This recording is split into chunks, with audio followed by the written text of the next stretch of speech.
Hey everybody, we're Ink Page. Yesterday we did page 10. Today we're doing page 11. Oh, and I'm excited about this page because it looks a little funner than the last few we did. Focus! Focus! Focus! Okay. Because we're not in that one room anymore. And then he bashes this robot in the head with a rock. So that's what we're inking. And that makes me happy. Okay, I gotta pour some ink. I'm gonna flip the camera. Yub nub. Yeah, that's the stuff. Okay, ink.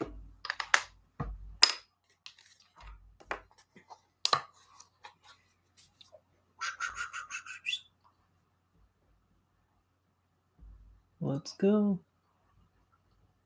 Okay, start there. Ooh.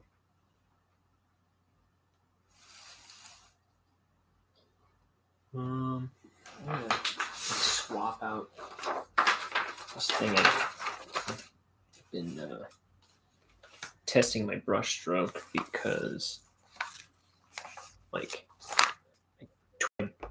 brush when I've got it inked up, I twist it on this page to kind of get a point. It's all used up. I'm going to use this scrap paper.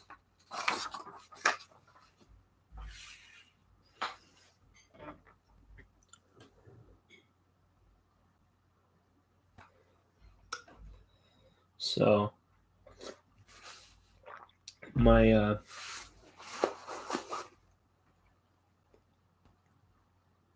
I joined another fantasy football league last night with my family, my cousin and my brothers and my dad and some other guys.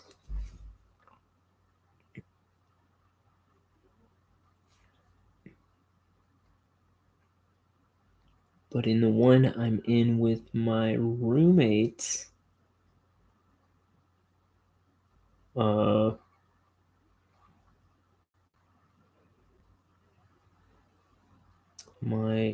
my buddy Tyler, he's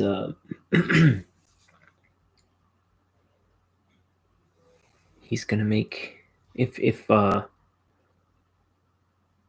because me and him go against each other this first week, and if I lose, he's saying I have to drink a shot of what do you call it? Bombay Sapphire, which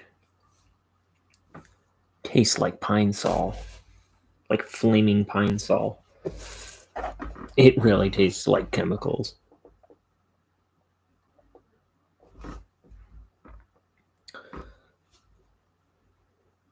But you know, if he loses it, he's got to drink it. That's the deal.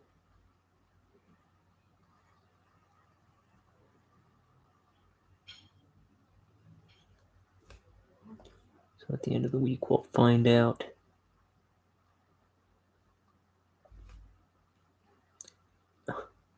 He's projected to win, by the way, so only barely. So that don't mean anything, folks.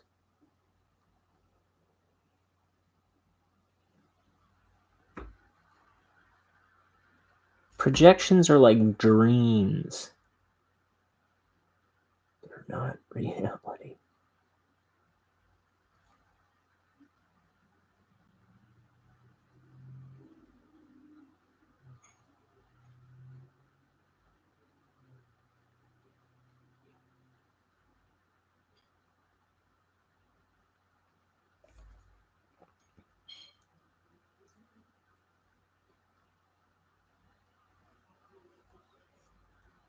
got a call from my buddy last night. My buddy Ben, who's been on the show talking with me in the chat once early on. I'm pretty sure.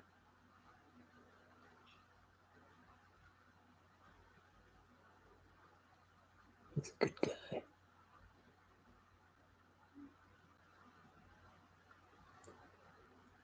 We were just... I don't even remember what we were talking about.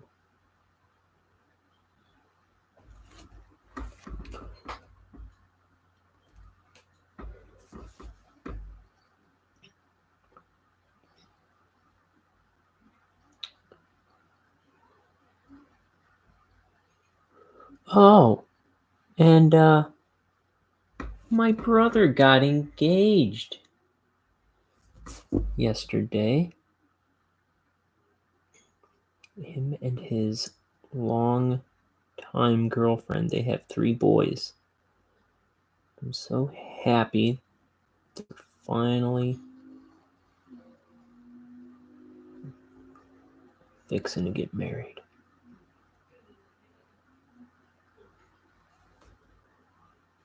That's a good man, my brother.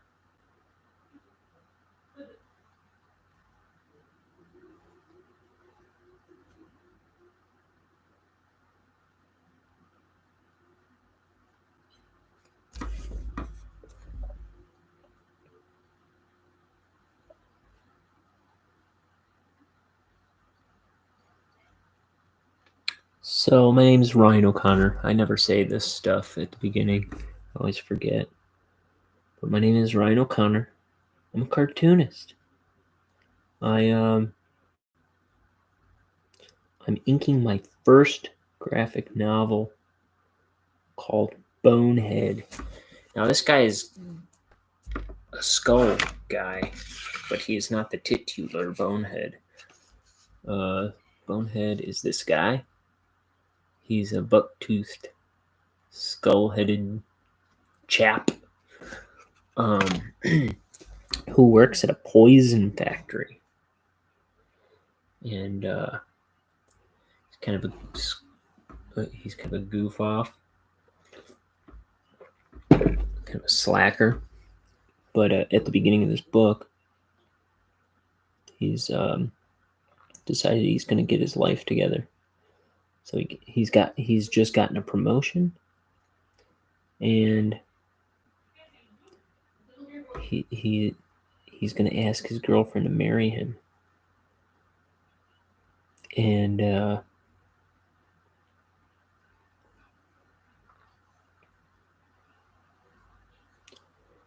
but then he finds out that the poison factory he works at is closing, and it's going to mess up all his plans of getting his life together. And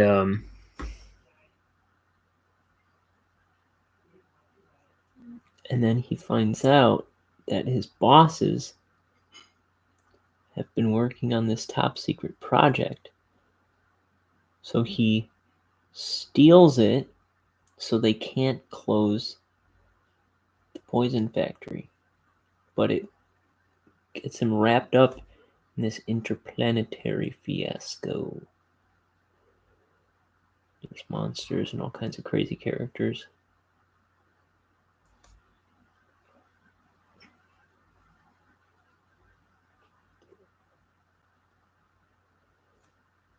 Giant bug monsters. It's good. And I decided to ink the whole book on YouTube is the plan.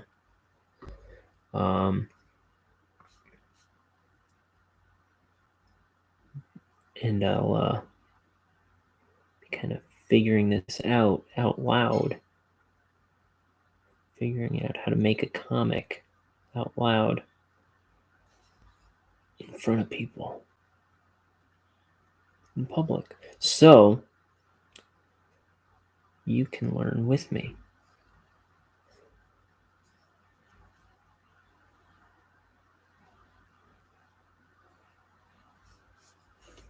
Now, I just started using an ink and brush, a little on and off over the past couple of years. So I'm new to this. I just made myself learn it in order to ink a comic.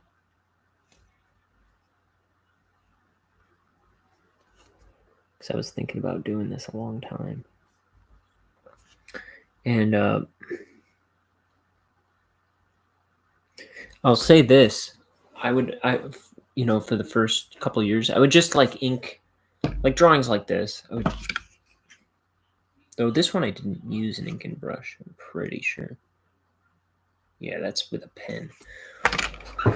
That's with one of these Copic multi-liners. But let me see.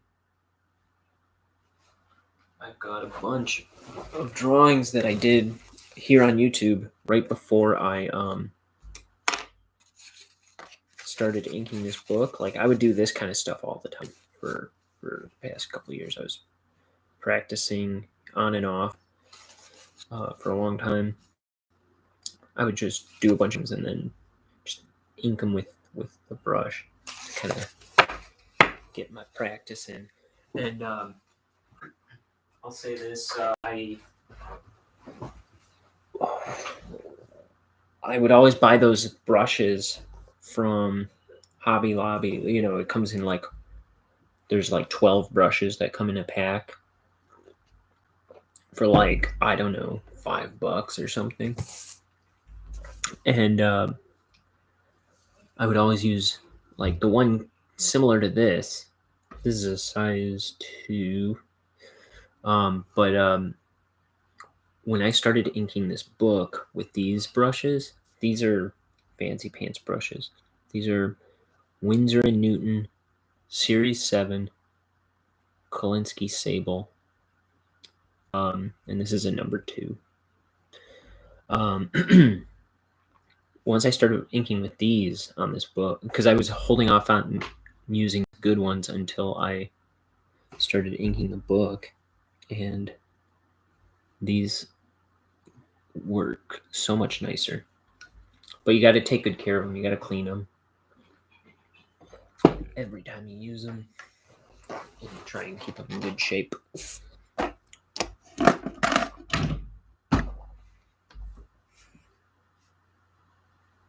Oh, and I'm using this because I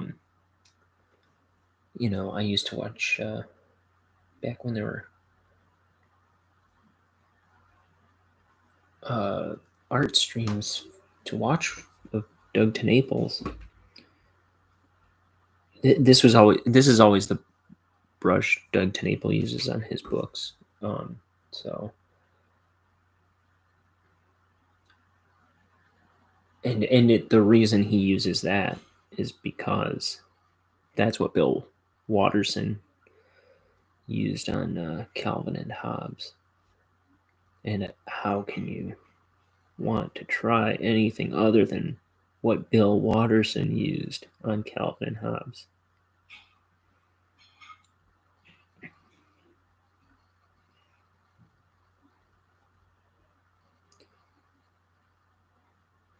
Bill Watterson is the master.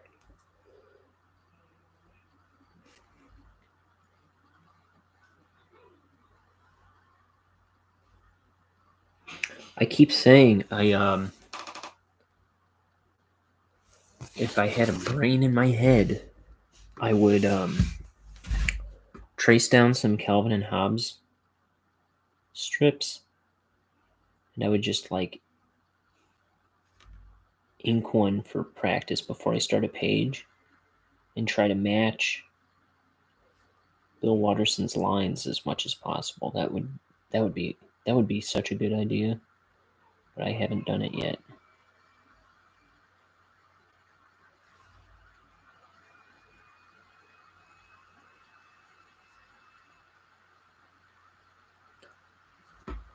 My computer's getting a little loud, sounds like.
Um,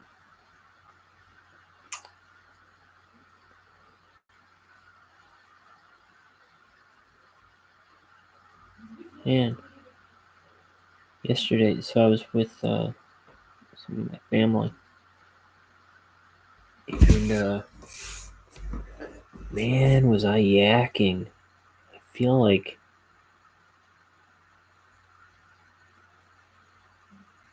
I never used to talk so much. I mean, I'm not, and now I'm on the air, and I'm not saying anything.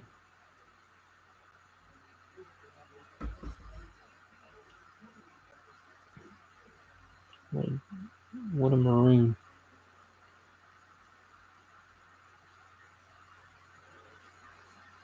What a nincow poop. What an imbecile.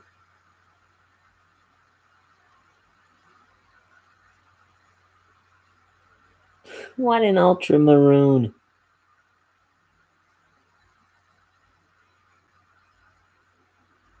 Bugs Bunny. Bugs Bunny's the best. You know who's really the best? Daffy Duck. Daffy Duck. Daffy Duck and Bugs Bunny crack me up. Like, dude, those cartoons are fun for the whole family. Like, oh my gosh, the way Looney Tunes carry on is so dang funny. I gotta watch that tonight. Gotta watch a little bit of that after this. Well, I might not have time tonight. I might have to go right to bed. But I'm gonna have plenty of time over the next couple days. So that's another thing. I drew and inked a sketchbook drawing last night, but I didn't color it, and I don't think.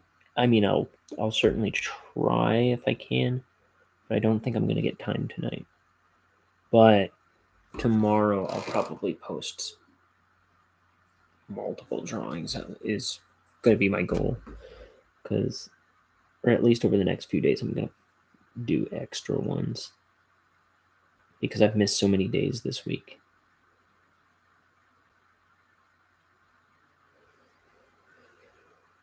Oh, you know how it is. Well, it's like these streams. That's the new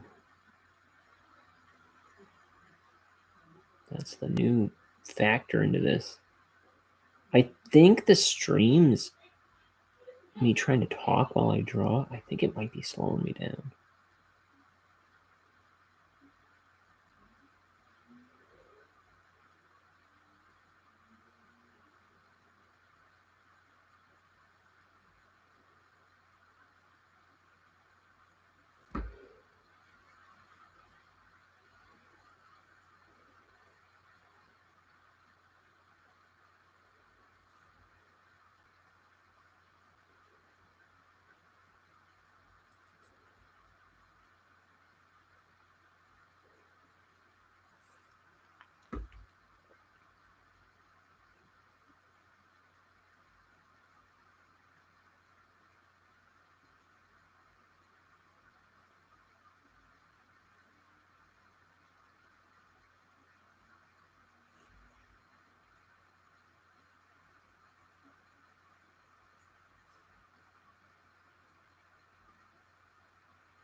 So, was it yesterday?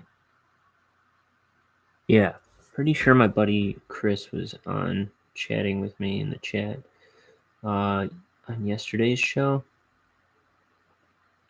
and I gotta say, like, so I'm listening. I mean, I haven't given his album a proper listen yet, but this song keeps coming on called Annulment, and it's so freaking good. And I'm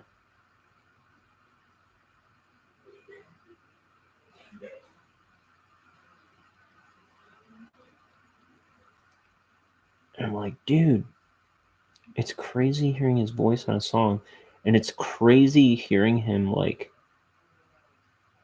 yelling like that, and like getting all like, man, he just sounds like he's breaking lamps and stuff. I mean, like, he just sounds like Captain Ass Kicker or something. I'm like, whoa, that's Chris?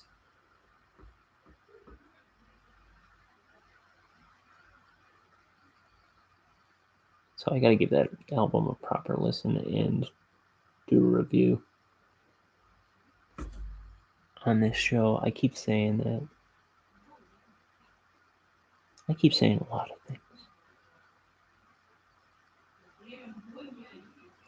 It's like there's never time for stuff. I mean, there's time to listen to an album. Don't kid yourself, Ryan.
And yesterday, I was playing a song that my roommate wrote that Chris put together, and his link to his Bandcamp, by the way, is in the description. But let me see. I don't have it pulled up on my phone. I just pulled it up on my computer, so I don't have it in front of me. But yeah, he's got music on there to check out. But yeah, we played this thing that my roommate wrote that he put together a track for. And it's also got me yelling, "Yeah!" on it.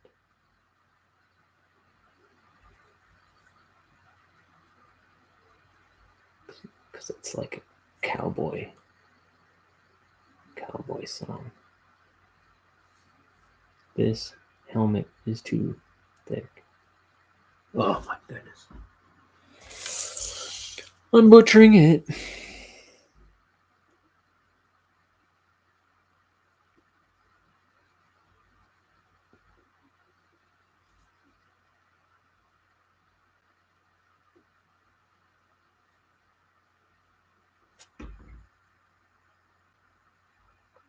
The brush split on me. And it's too thick. Well, we'll live. If I'm really bothered by it, I can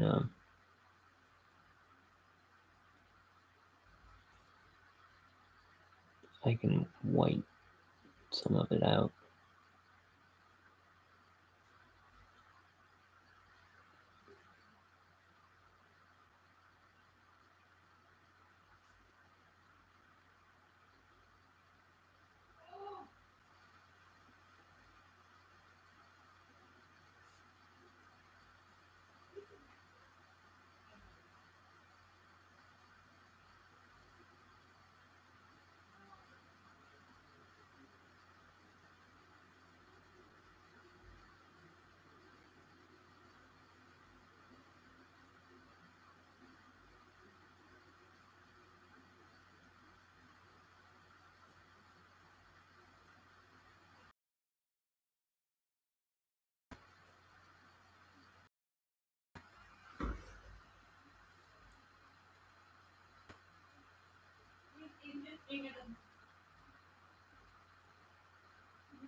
Man, I thought I was gonna keep the point on this the whole time, just like a couple days ago. I kept a solid point like for a page and a half. I did like over a page and a half, and it stayed like a nice clean point the whole time. I was so impressed. I thought today was gonna be like that because it felt like pretty solid.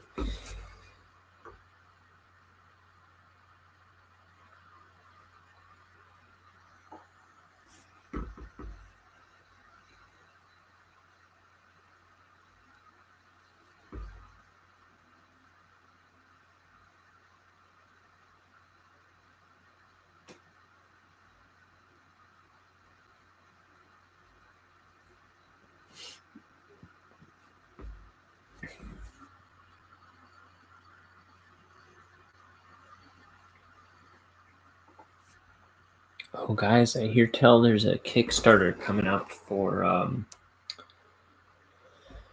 There's these guys, the Etherington brothers. I don't know much about them.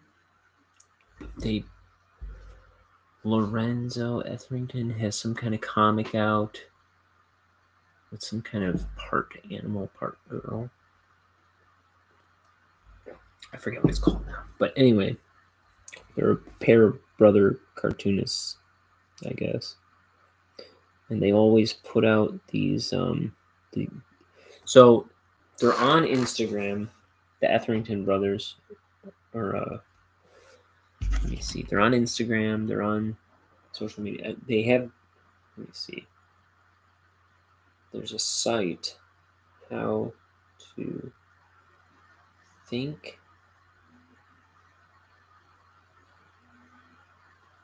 Oh no, okay, so it's just the Etherington Brothers.blogspot.com. And they've got all these tutorials on how to think when you draw. And it's got a list of all these entries: how to draw angry expressions, how to draw arms, part 1, how to draw creature teeth, how to draw conversations, how to draw composition using triangles, how to draw comic covers, how to draw female hands, how to draw like food trucks, how to draw, it's in alphabetical order, how to draw monster heads, how to draw mountains, how to draw newspapers, how to draw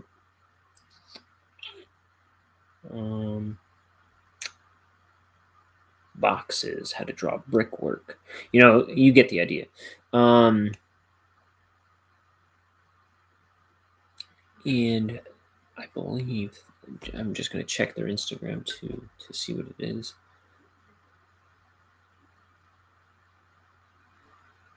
That was weird. I typed T and the Etherington brothers jumped right to the top. How could that be? So it's Etherington Brothers on Instagram.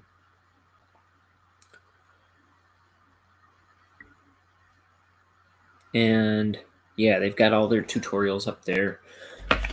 But I guess every so often they put out a new volume of like a book, like I think they're hardbound books.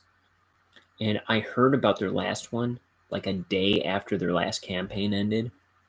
And it was like they had 4 of them out and a how to think when you write book. You could like opt for that as well. And I just heard recently that that they're doing a new Kickstarter in October. And I want to get in on that. It's probably going to be expensive if I try and get all the books. But I think I'm going to try and get all the books. Because that's something I would like to have in my collection. I like getting books. And I like supporting artists, and they are pretty good artists. I think they're a pair of English chaps.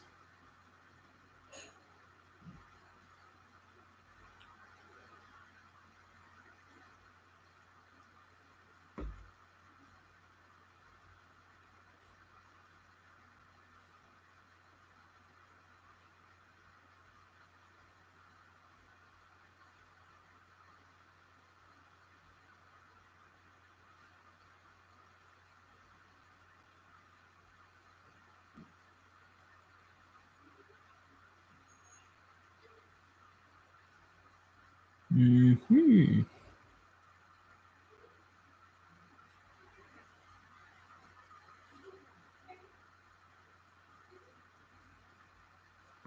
Not rap like an English chap.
Okay.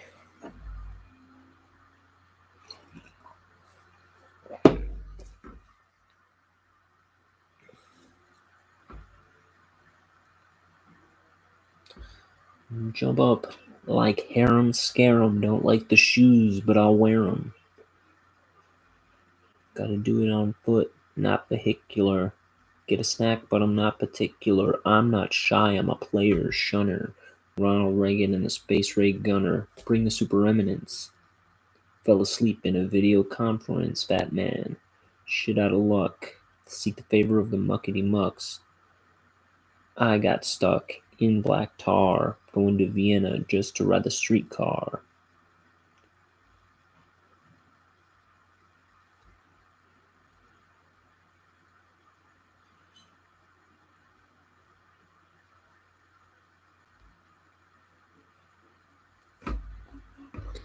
Get lifted? Yeah, I get lifted.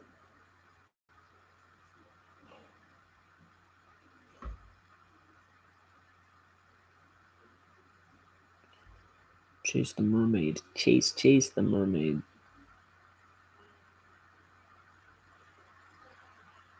Pleasure on credit.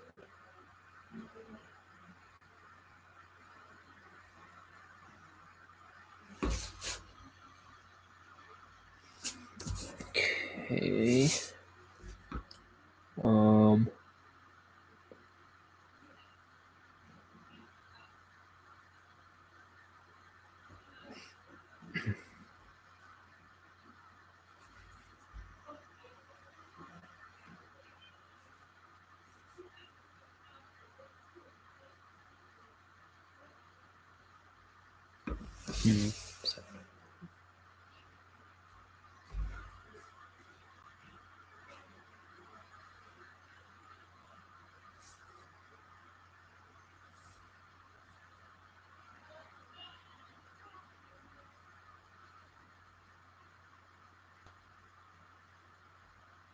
oh, so maybe this won't be so bad.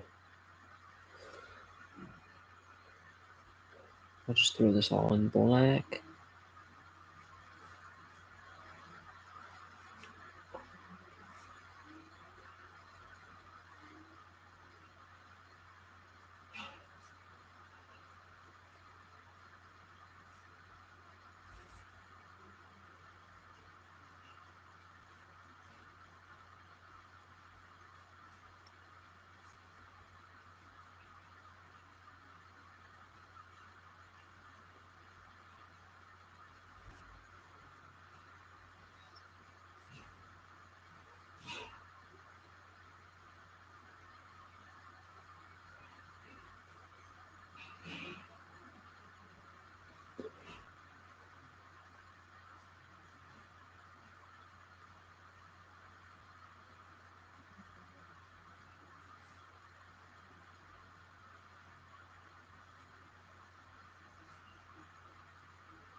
Wallaby.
I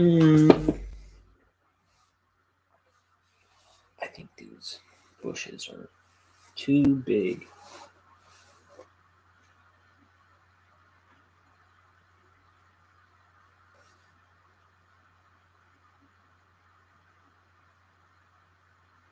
Yeah.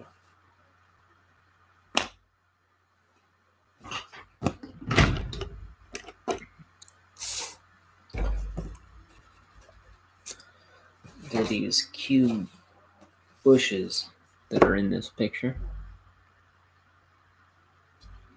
I was going to draw them again here, but I didn't draw them right, I think.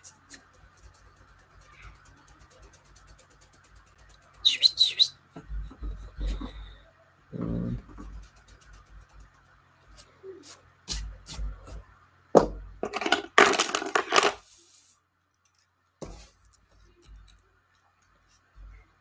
uh,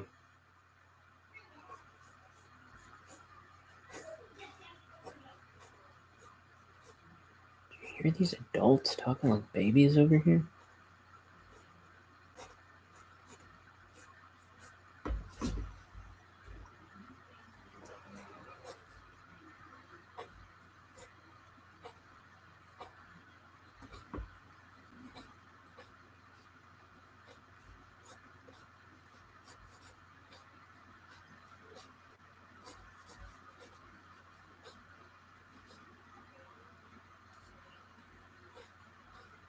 I hear them.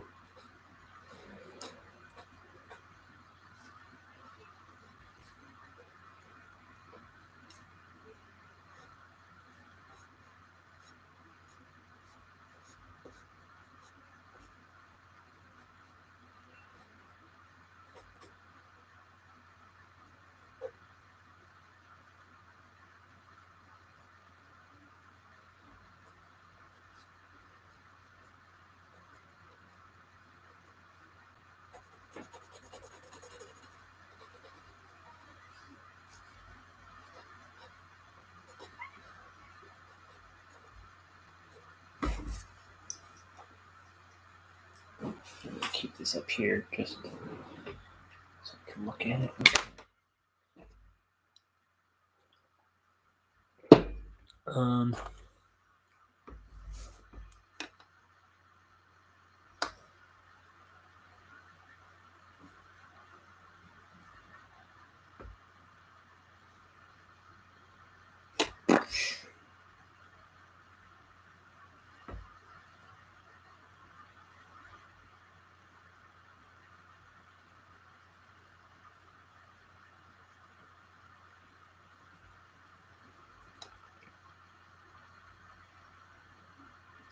Oh man, a friend of mine told me today that she's gonna do a social media cleanse. Like she's getting off social media altogether for a while. I was like, well, good for you. And she goes, yeah, I did it once before. I was like, how long are you gonna do it? And she said, well, last time I did it for a whole year. And I was like, what? You're my hero. I mean, I ain't doing that anytime soon. I'm gonna be doing like the opposite. Yeesh.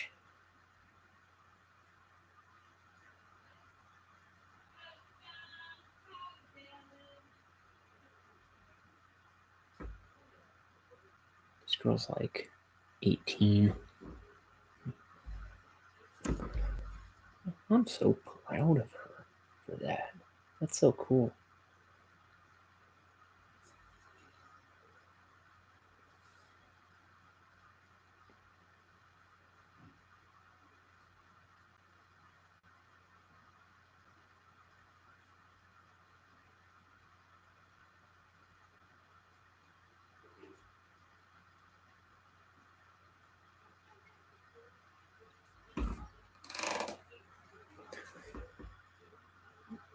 Are you sure you guys don't hear these baby people talking?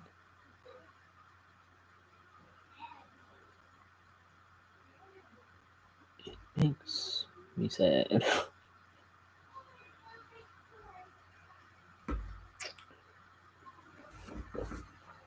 Or angry or something. Okay,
boom, sucker. Boom, boom, boom. Everybody knows. Boom. I don't know what I'm doing. I'm a terrible improviser.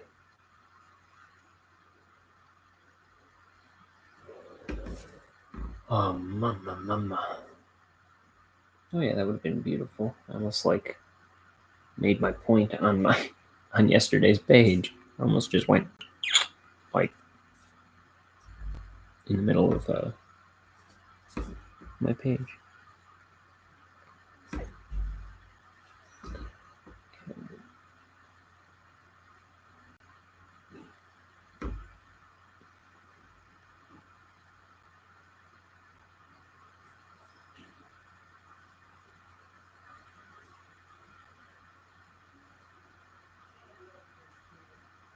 Oh, I forgot the best part. So my roommate came home from work today,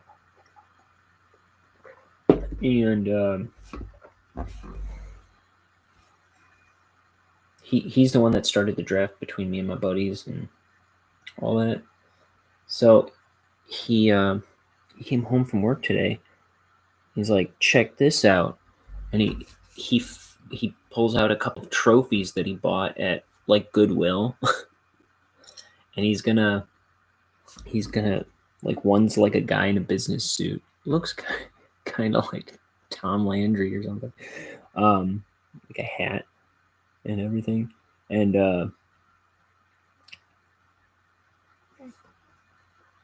then he just found a couple random trophies at Goodwill, and he's gonna kind of like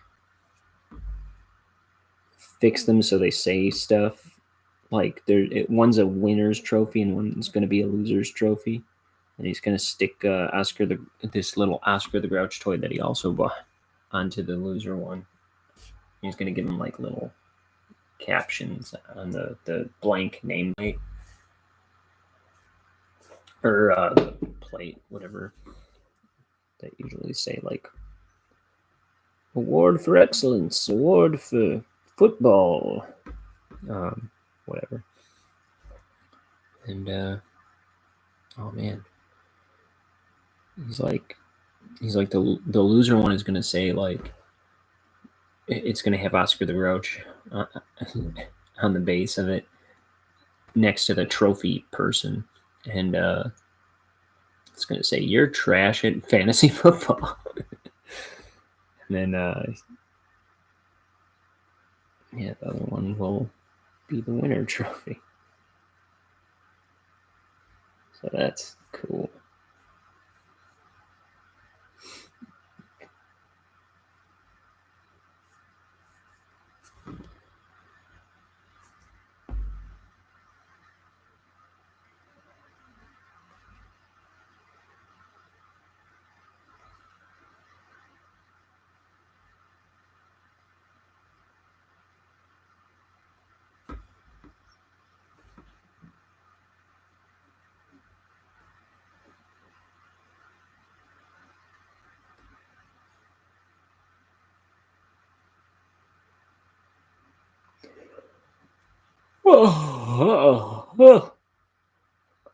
I'm gonna call this panel done.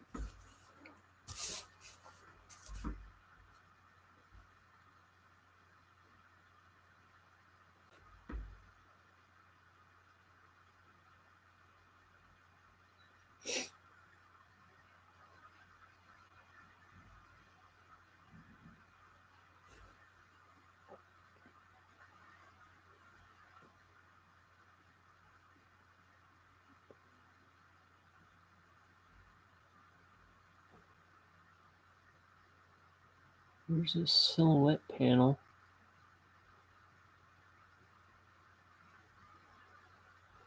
As I've said before, this is something I got kind of, well, Doug TenNapel does this a lot. I study Doug TenNapel's work a lot because I like what he does. But so he kind of comes up a lot.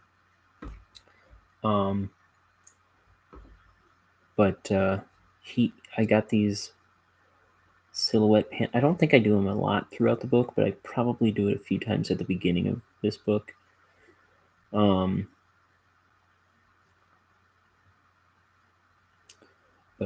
he likes to do these like white silhouette panels, and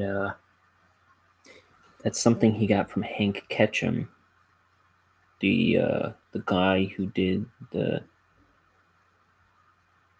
Dennis the Menace comics. I remember seeing that in that comic a lot in the newspaper growing up.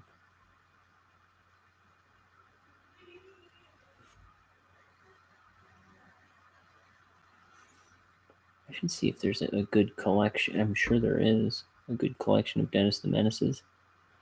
Did you know there is another Dennis the Menace comic in the UK? There's a UK Dennis the Menace and his dog Gnasher, which I didn't know until, well, I guess I've known most of my dang life.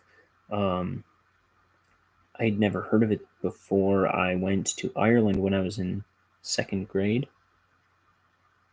That's where my mom's from. And I came across these Dennis the Menace comics, and we bought a bunch when we were out there. I might have them somewhere around here. I think I have them in my on my bookshelf outside my bedroom, along with some old DuckTales comics that I don't remember ever owning, and I don't know, some other junk.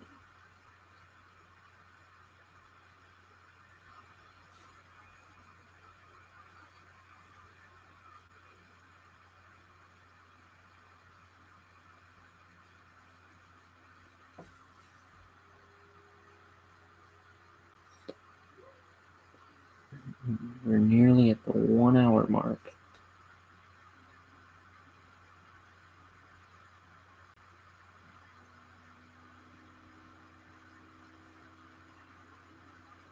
And I've almost got 2 panels done. Yeesh.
Okay, just had to make sure I was on camera.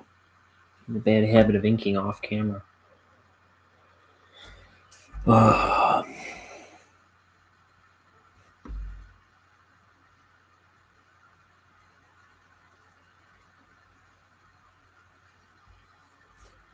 Let's see.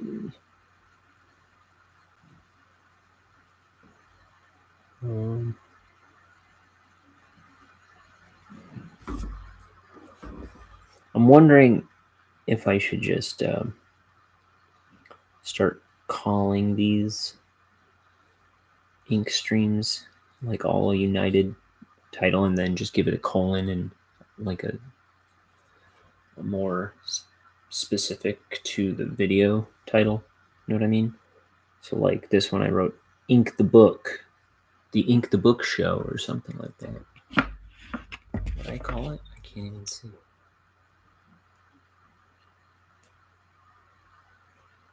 Ink the Book Show, yeah.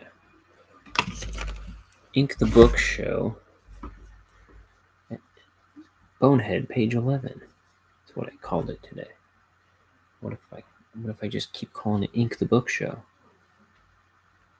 I mean, I probably won't always go Bonehead, page 12. But like Ink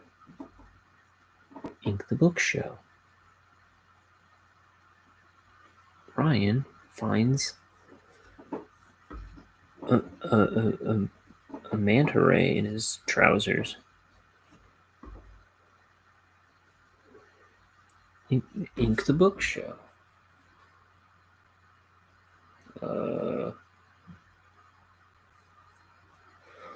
Philosophy for Two. I don't know. Ink the Book Show. The one where they all get poisoned to death.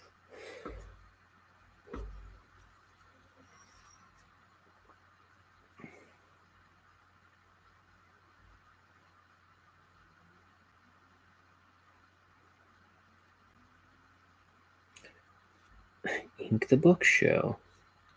The one where Ross gets a vasectomy. I don't know.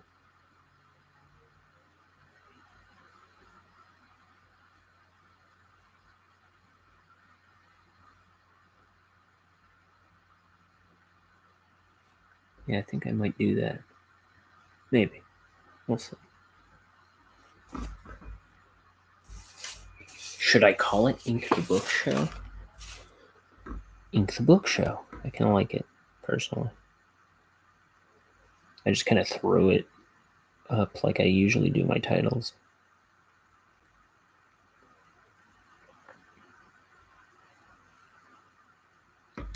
And then the second part of the title will probably usually just be like, you know, whatever else I would say. But I think it might help kind of viewers kind of know what they're getting into when they come across the video thumbnail. You know, it'll be less of a mystery Ink the Book Show. I like saying it. I know that much.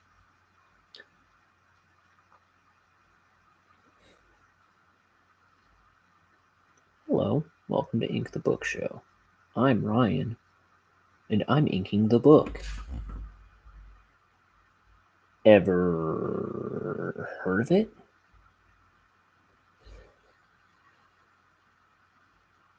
Welcome to Ink the Book Show.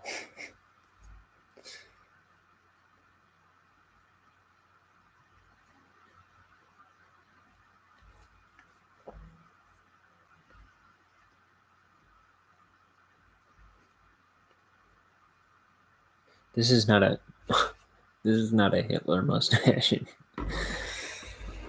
It just kind of seemed to me that it looks like that all of a sudden. Here.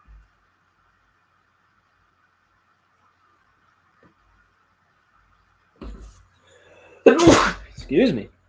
I should have leaned away from the microphone when I did that.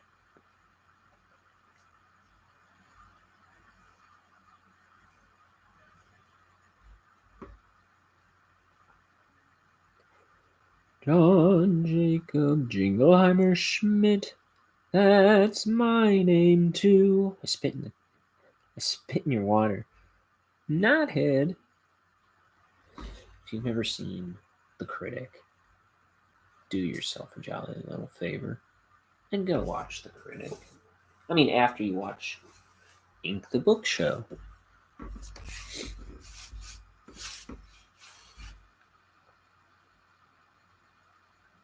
It's a cartoon from the 90s by a couple of the writers of The Simpsons. And it stars John Lovitz as a film critic named Jay Sherman. And it's about him and the show producer and the makeup lady and the TV executive, and I don't know, Duke is the friggin' king of that show. He is the friggin' highlight of that show. When I was a kid, I thought my favorite character was the dad, Jay Sherman's dad, because he's a goof. But then when I watched it again as an adult, Duke Phillips is so outstandingly funny as a character. He's just this like billionaire. He's like kind of like supposed to be Ted Turner. He runs this network and he's Jay Sherman's boss. And he's just like, oh, he's so good. He's like this. He's kind of deranged. And he's just this kind of like mad with power, macho man kind of character. And the actor who played him died. I think shortly after that show. I'm not sure when exactly he died. I forget, but oh man, it's a shame. But he was like the perfect voice for him too. I can't remember who the actor is. And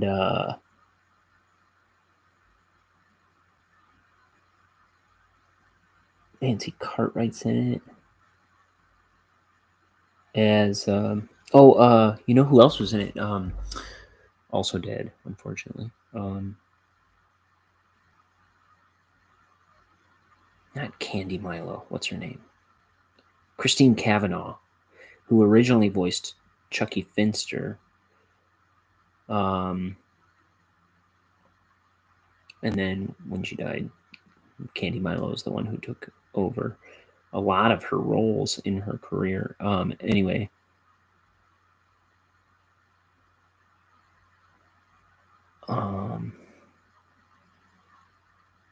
Yeah, she was a great voice too. She plays Jay Sherman's son, Marty. And okay, so this show, it's about a film critic, and because it's about a film critic, you get all these like film parodies, like Home Alone 5 or Jurassic Park 2, Revenge of the Raptors, and oh, there's Dennis the Menace to Society. And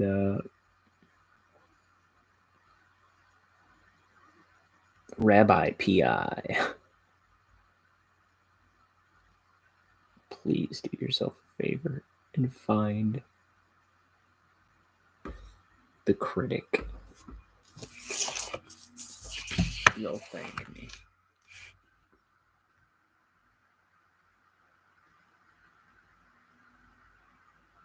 Why did that pop into my head? Did I quote it? I don't even remember.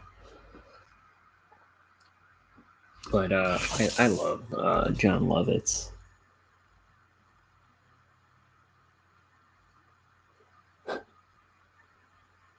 He was great in that show. He can be such a hammy actor. It's so wonderful. Like deliberately hammy. Like funny hammy.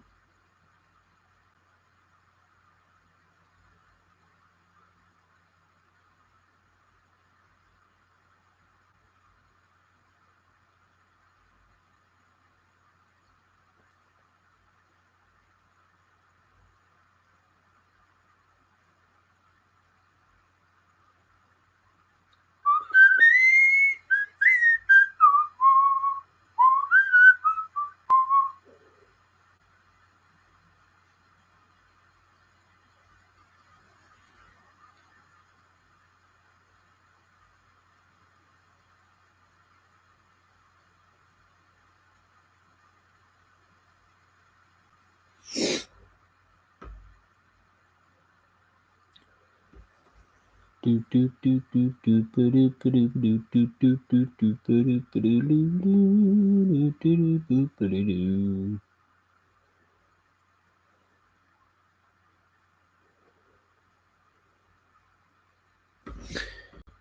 on, Brush. We need you to fit into some tight places. We need to get you to your bikini weight.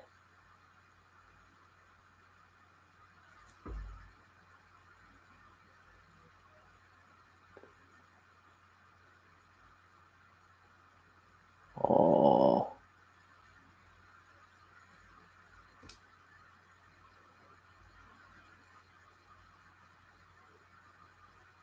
Dang it. I have to clean that up.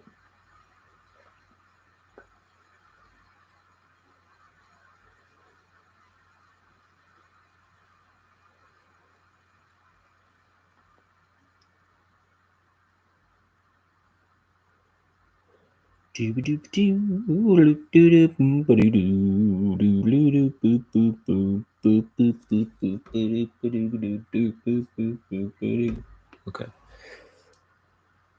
I was really hoping I would finish this panel before the 1 hour mark, and it's 1:11 now.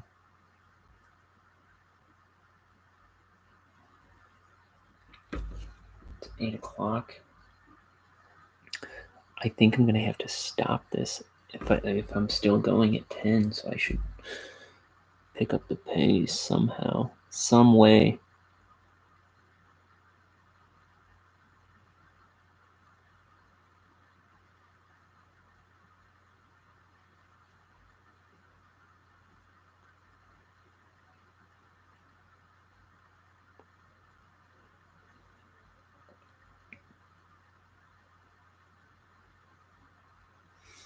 I actually like to finish before,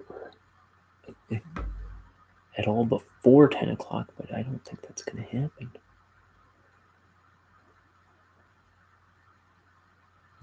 8:17 now. It's taken me over an hour to do these two panels. And this one's just a silhouette, as my mother would say.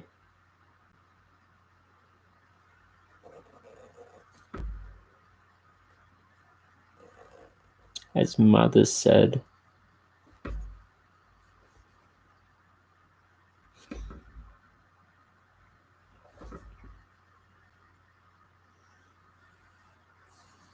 Mother said, don't go in there. Because if you go in there, they'll talk your ear off. I don't know what. It's a guy named Hal Sirowitz.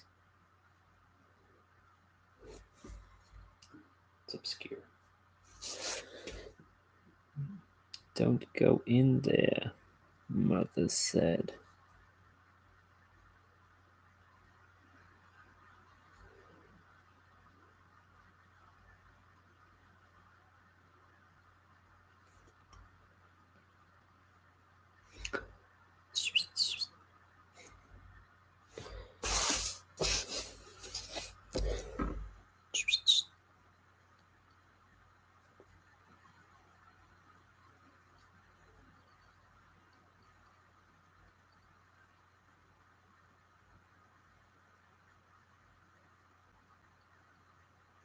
Dang it. Oh.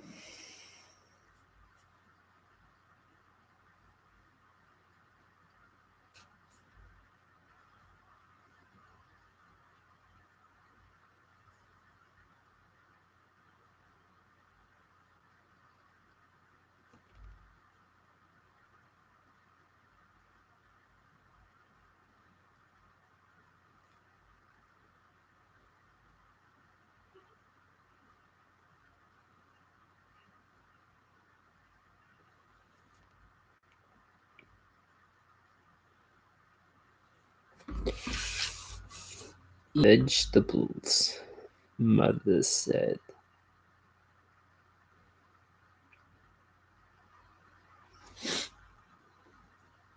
Like, I didn't get it the first time, and I'm not any clearer on it now. He was just like some writer that wrote a book, did some spoken word stuff. I think he wrote a book. I don't even know much about him. I've just heard some recordings of him.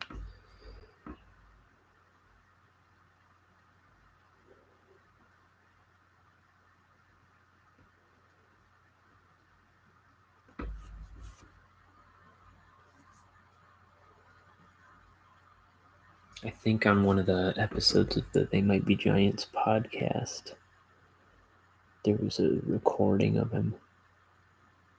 I think. But I've heard recordings of him elsewhere too.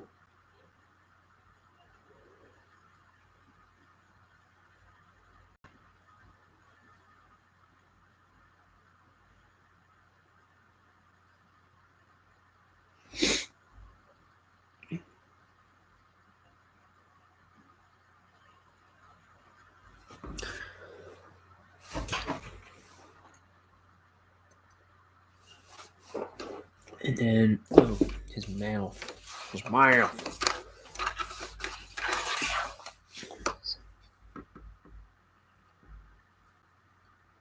Come on, Rush. Be a sweetie and don't do this to me.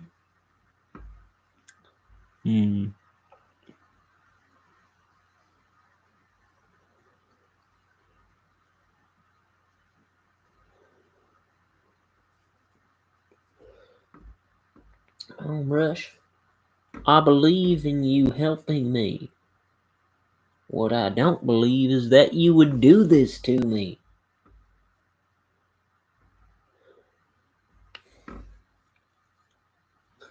Can't see it against the black, and I'm nervous that I'm going to put down a bad side. Okay. What'll do? Okay. We are. Dang it. Where's the point? What's the point? Pardon me. I'm burping. Oh, yeah, that's a healthy point.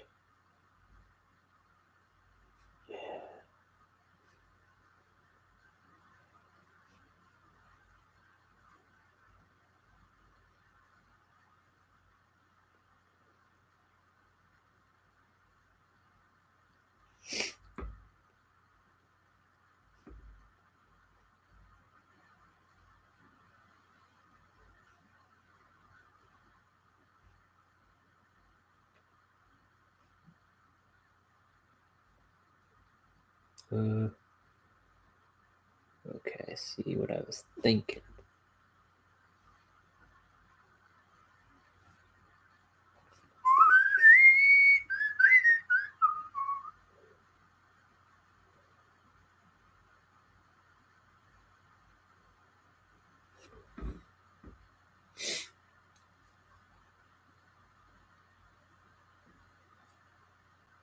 Don't question authority, Mother said.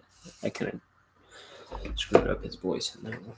Don't question authority, Mother said.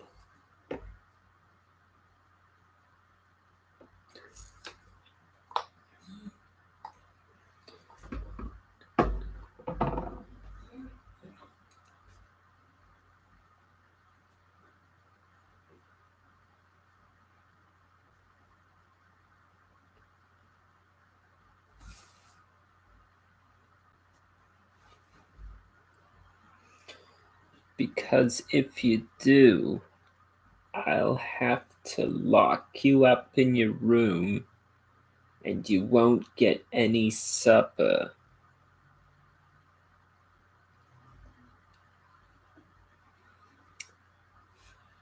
And you'll wither away in there because a growing boy's gotta eat.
I thought I saw a bug on me.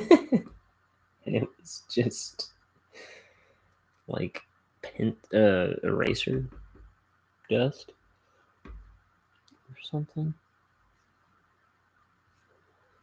Now you know how afraid of bugs I am, I guess.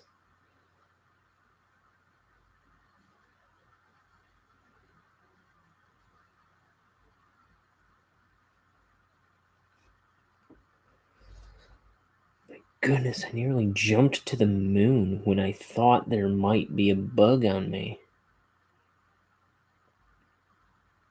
What a wuss.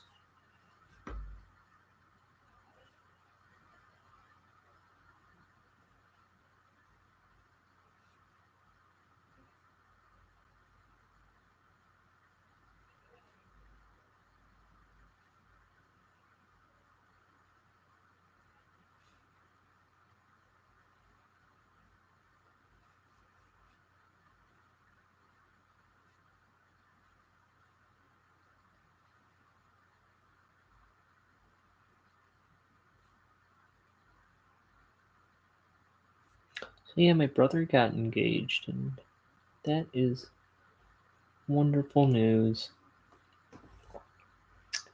I'm so glad that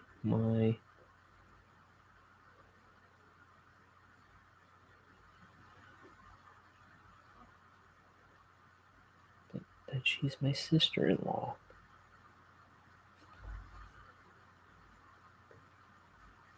I've been calling her my sister-in-law forever anyway.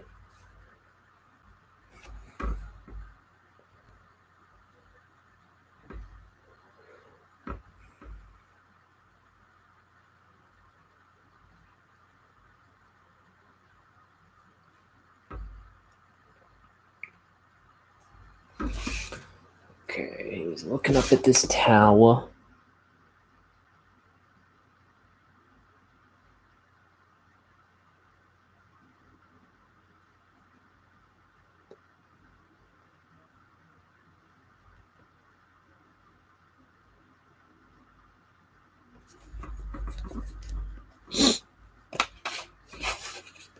I don't know how much of that I just drew off screen.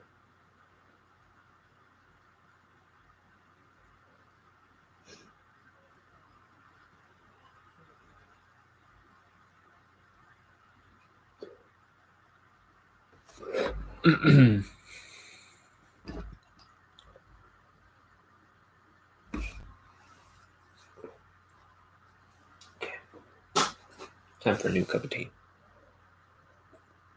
I'm gonna hit the button to heat it up.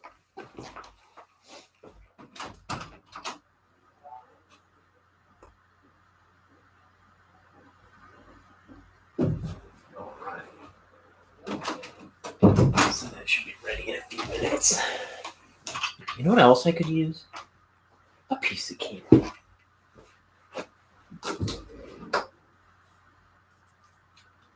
I just got myself a new big old bag of Werthers. So I like to,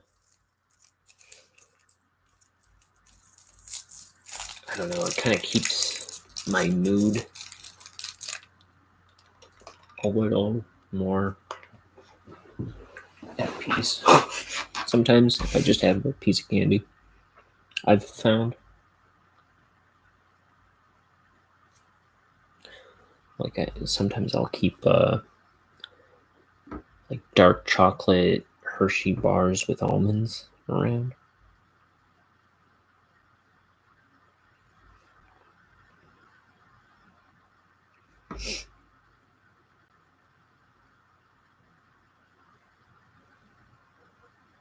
It's like I'm a big chocolate guy,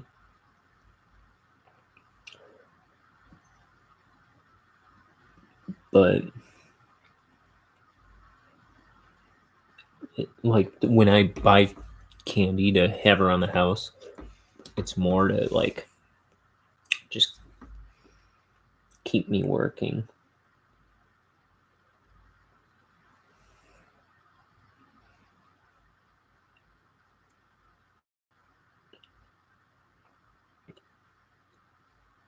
And like, so, yeah, sometimes if I'm in a bad mood, I'll buy some chocolate to just kind of get me out of it. Before I give in to my bad mood.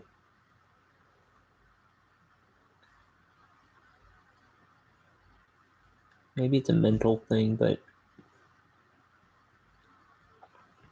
I heard somewhere that, like, yeah, I'm pretty sure that's a common knowledge kind of thing, isn't it? Like dark chocolate's supposed to be good for your.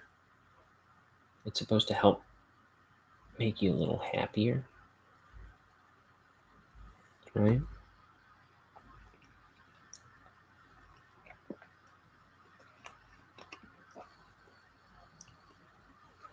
So I kind of do it to like undermine depression. Not that I'm like clinically depressed or anything, but just daily depression, day to day kind of stuff.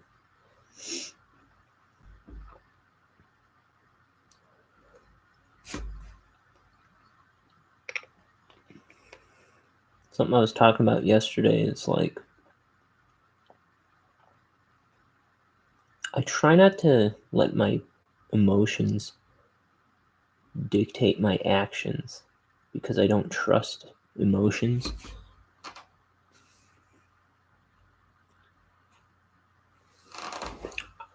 Like, I don't trust that the things that make me happy are necessarily good things.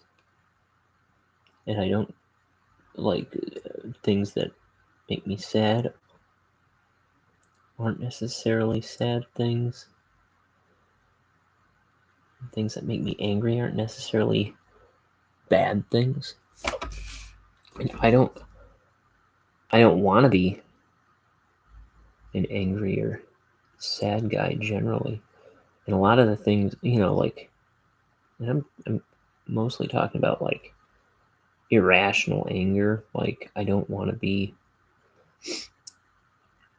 getting annoyed at silly things and getting all bent out of shape. It's like something I say all the time. It's like, these are my days. Am I going to spend them miserable? Because I've gone through times where I was just really angry all the time. And I really tried to work at it. I mean, I don't think most people I know, I don't think people would say, I don't think anybody would ever have said, you're a pretty angry guy. But that, that aside,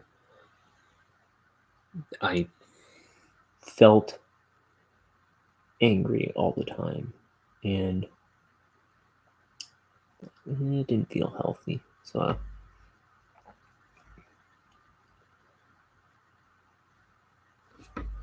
yeah, you don't let yourself live like that. You got to figure out how to get yourself to live a happier life. I mean, that's not all going to happen with candy bars, by the way. You got to like learn to focus on gratitude, things you're grateful for.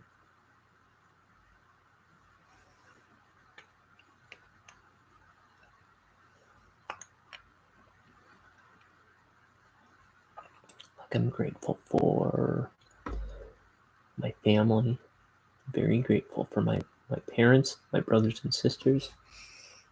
Grateful for the fact that my brother is engaged to his beloved, finally.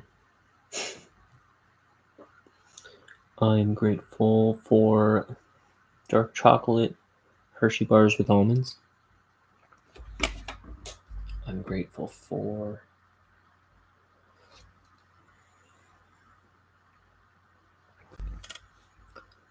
my any artistic ability I have.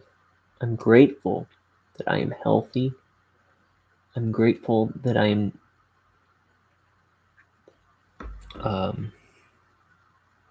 like a capable man. Like I'm not crippled. I'm not deformed. I'm perfectly capable of making this book. For example, I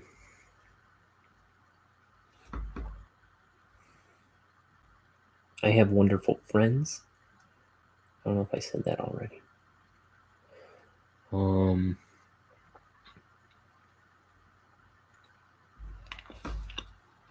I'm grateful to be able to do this on YouTube. Like, I've got my own show. I mean, it's maybe not the most entertaining show on the internet. We'll get there. We'll get most.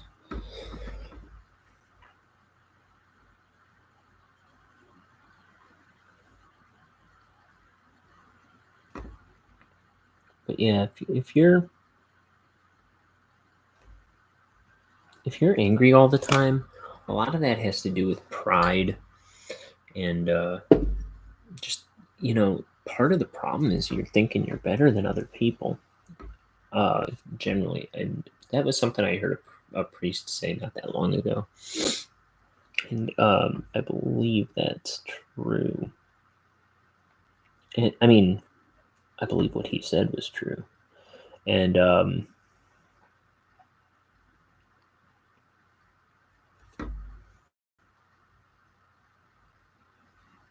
I don't believe that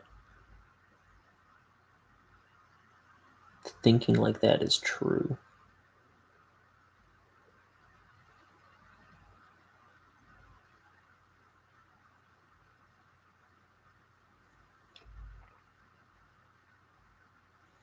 So yeah, goes back to my thing. Like, I don't think emotions are good at representing truth. They're deceivers. And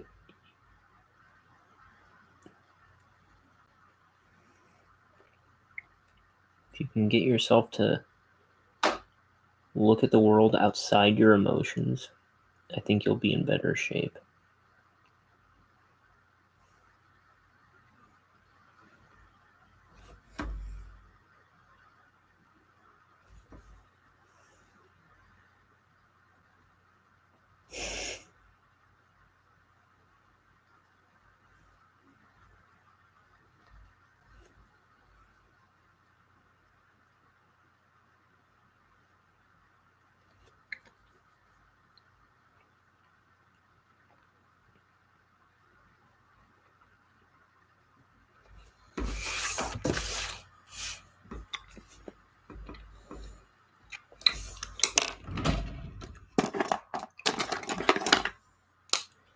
This is going to get a little dangerous to ink with the brush, so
I didn't want that to get muddy, especially with the way the brush is acting. I'm gonna pour myself a new cup of tea. Okay.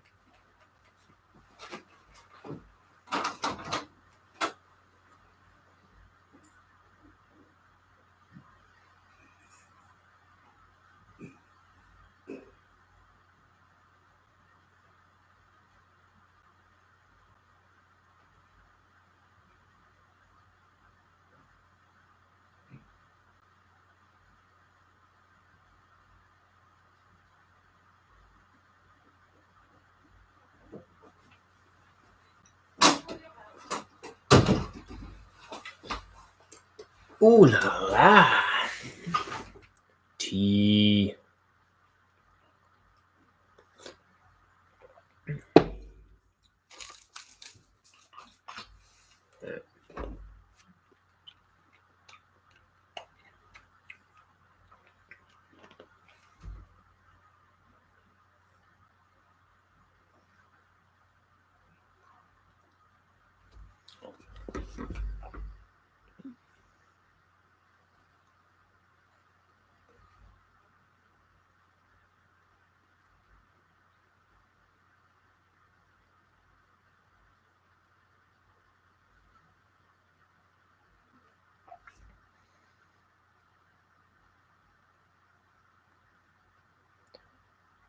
Yeah.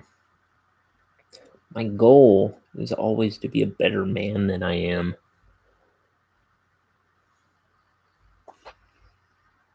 Well, I don't know that I've ever improved per se, but you know, good habits come out of it,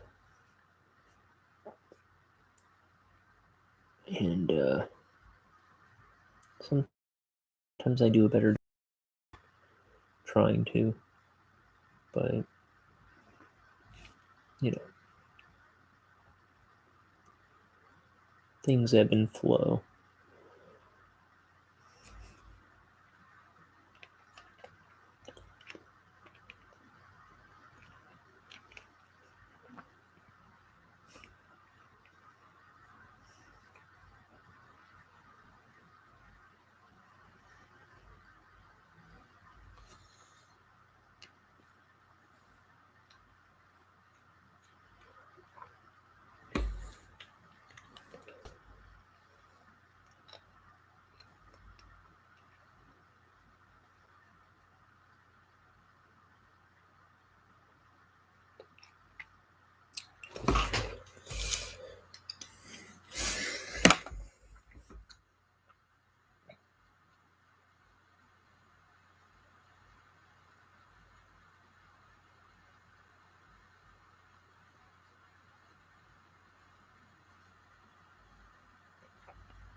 Oof.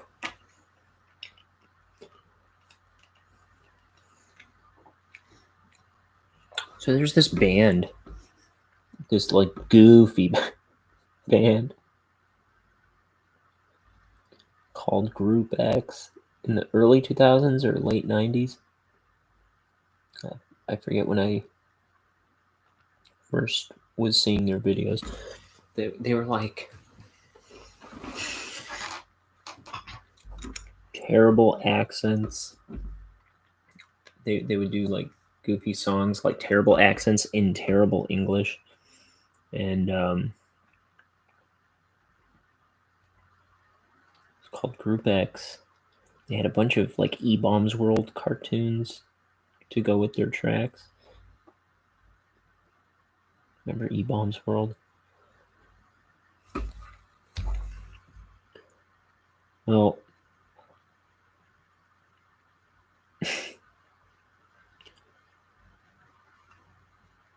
I just found out a while ago that they are still making albums. I never would have believed it. But I think they put out an album like less than 2 years ago.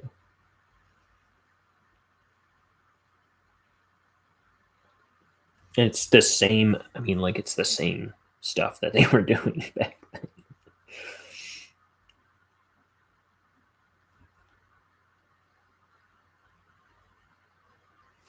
Dang it. I'm gonna go rinse this brush out. Usually that helps.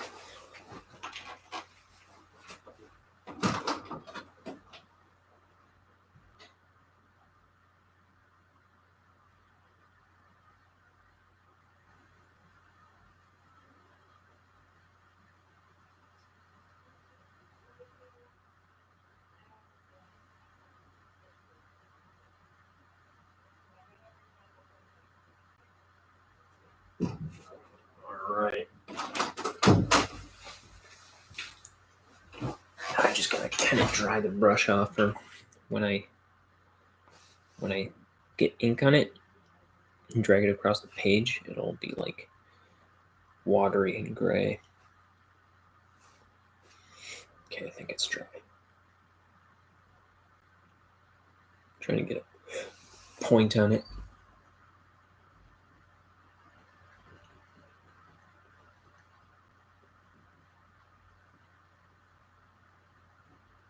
Okay, there we go. Dip it in the ink.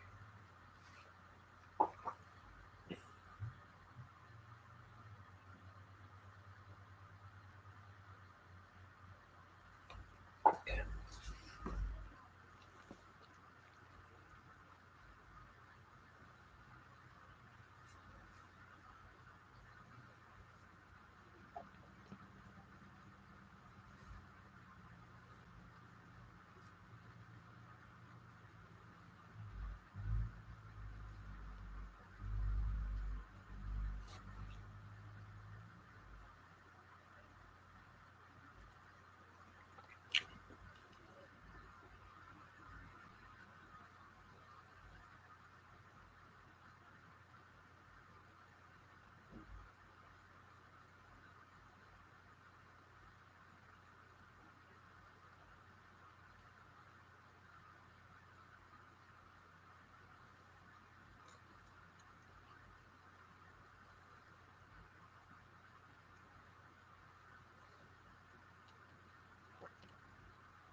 Okay. Sucker. It'll look like a good point, then I'll turn the brush and it's all messed up.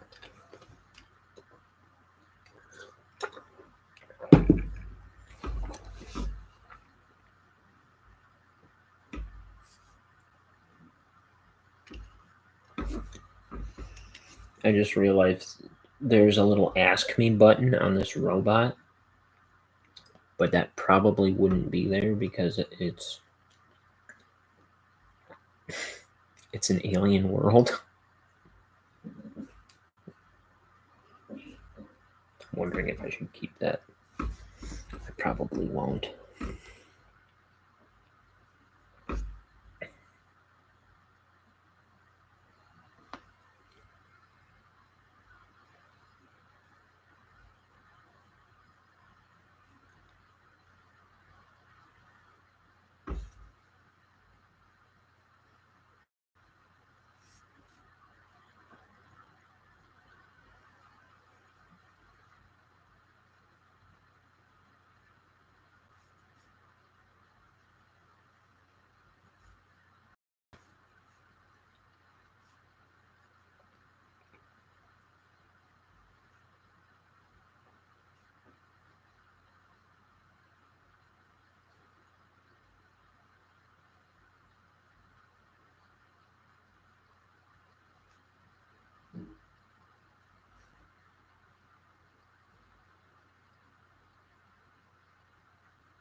Mm.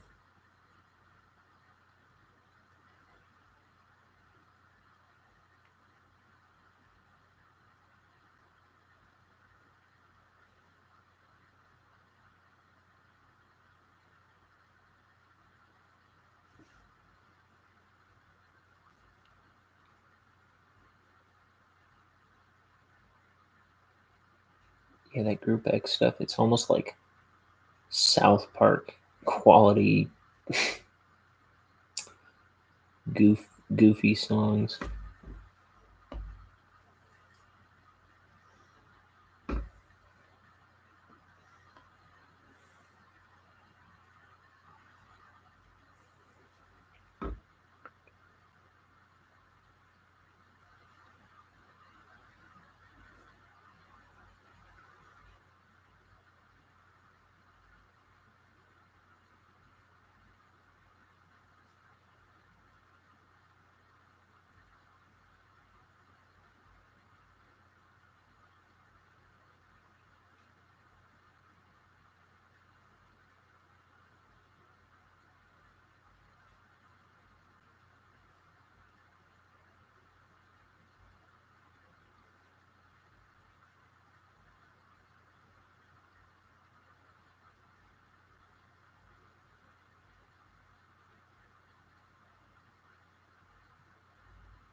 Of cheese? No. 'Tis a rock. 'Tis a mere rock.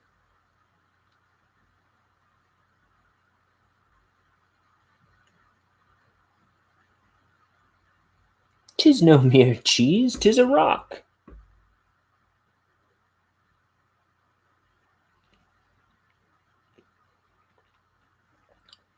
Tis a rock was my D&D name.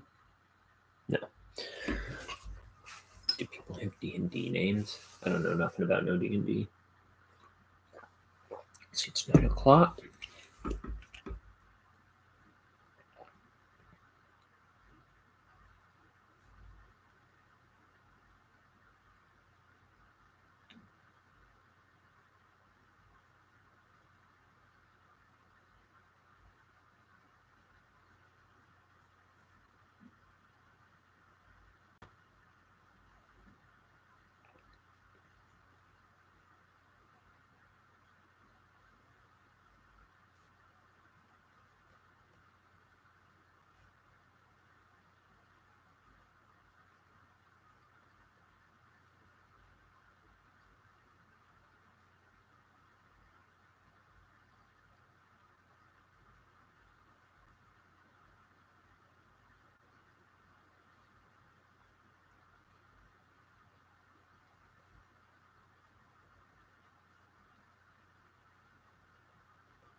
Man, I had to buy a new Apple cord for my iPhone today. I have two. I have one here, and then I have one in my car. And I just bought two, like, this summer at some point. Like, I feel like it was only a month or two ago. And the one in my car is already totally trashed. So I had to buy a new one for it. And this one right here is acting up too. It's like, geez, Apple, you really got a racket going. They're $20 a pop.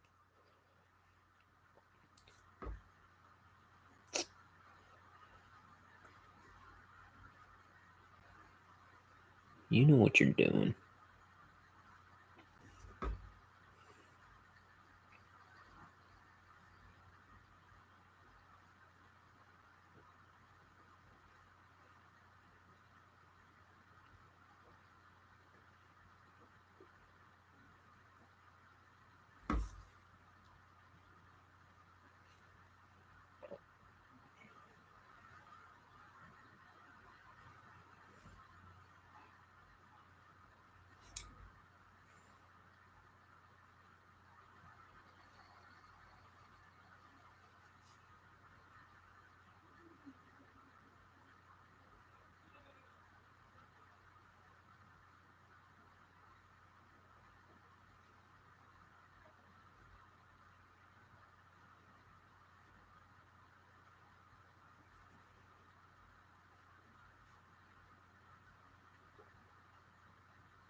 So what?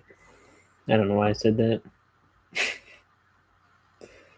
mean, I was thinking something and then I said that out loud.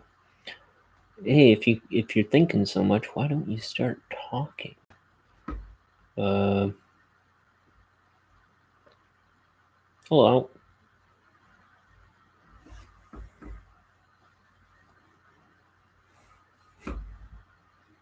I don't know. Let's sing it. The Strokes. I've got nothing to say. I got nothing to say.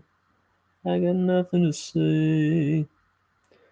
I've got nothing to say.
Let me see, where's my script? Let's see, this page 11.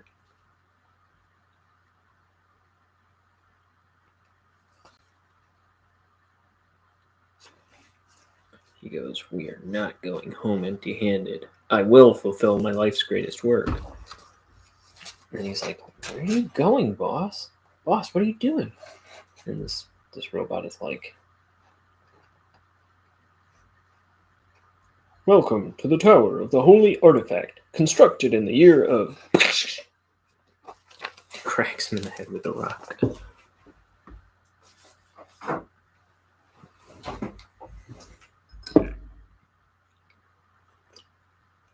I was pointing at that. You couldn't see it. Okay, I'm gonna move.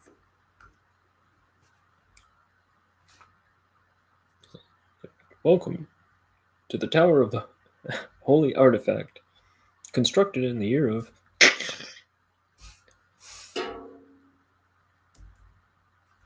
to get it to focus a little better. I like that drawing. I hope I do it justice. Bash!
We are the priests of the temple of Syrinx.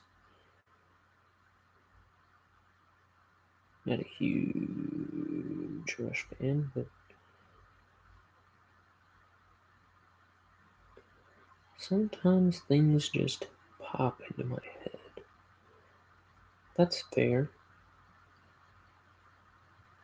That's still allowed, isn't it? We are the priests of the temple of Syrinx.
Get up, sucker, get down. Get down. Get up, sucker, get down.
I'm thinking right now about a movie that I probably haven't seen in at least 10 years called Sugar and Spice. It's about this football star, high school football star, and his girlfriend who's a cheerleader. And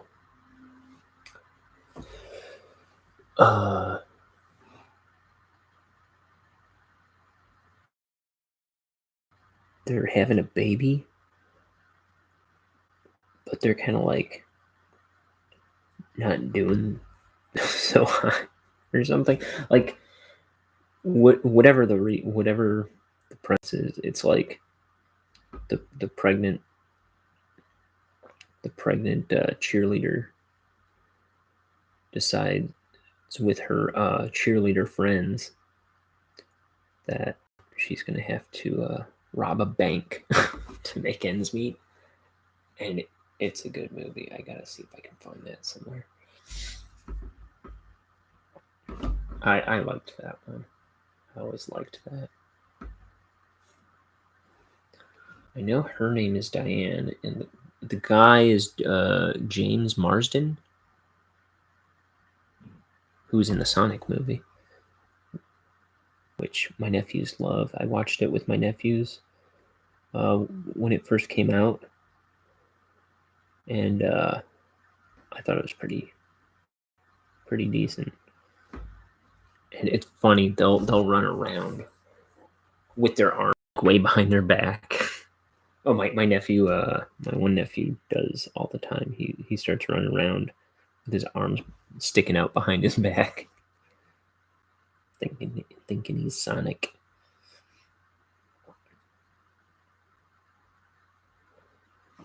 But James Marsden is the main character in that, or one of the main characters. Now he doesn't know that the cheerleaders are planning on robbing a bank.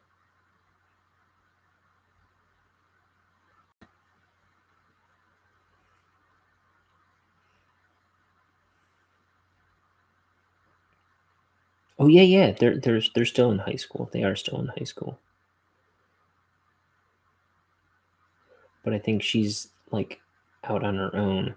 Like her and the guy, they're out on their own.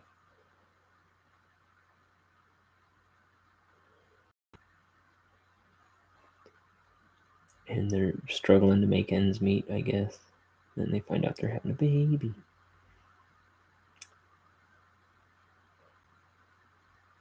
What's that girl? Who's the girl in that?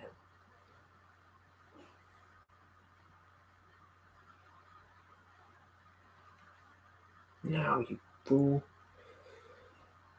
Sugar and Spice. There's a lot of Sugar and Spice things. Let's see. Movie. There's a Japanese movie.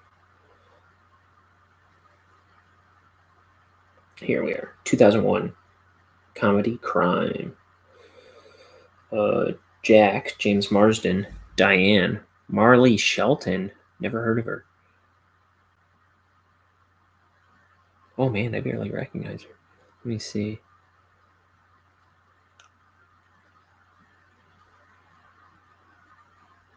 Oh wow. I don't remember her looking like that. I thought it was a different actress. But I really like that movie. So like the whole movie is them like hacking their scheme, figuring out how they're gonna do it and do it right. She works at the bank, right? So she thinks she can pull it off.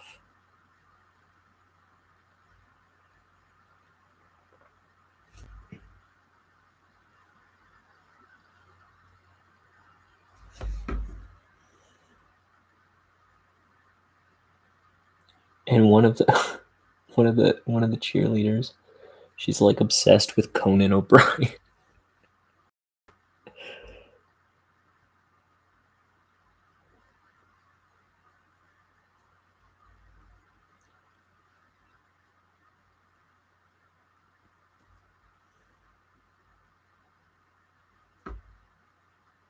It's pretty funny.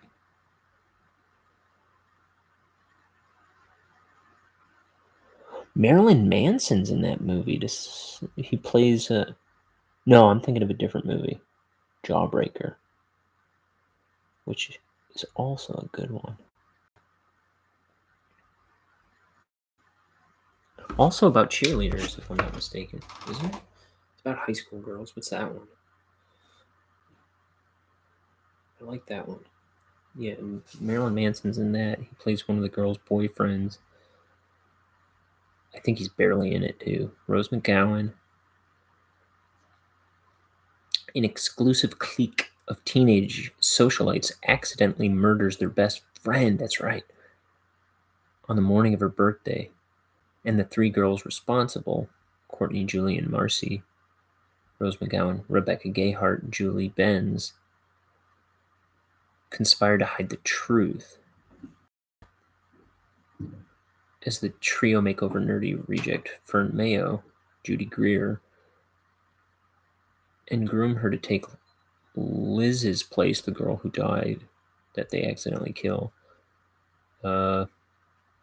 Crack police detective Vera Cruz, Pam Grier, launches an investigation that will turn Reagan High School upside down. That's a good one, too. I like that. Okay, they're not cheerleaders, they're just high school girls. But you get it. You get it.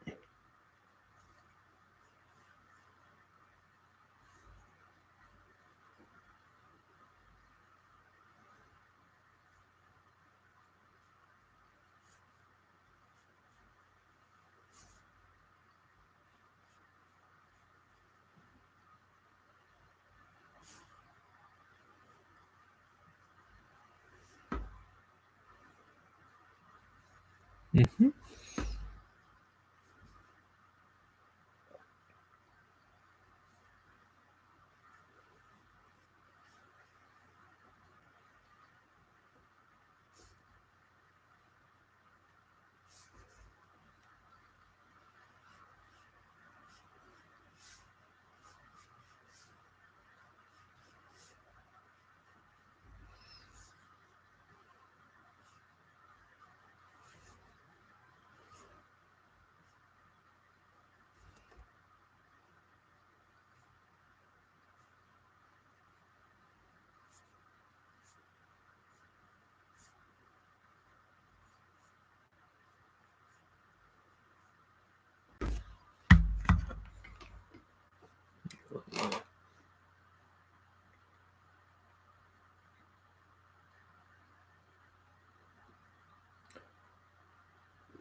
So let's see.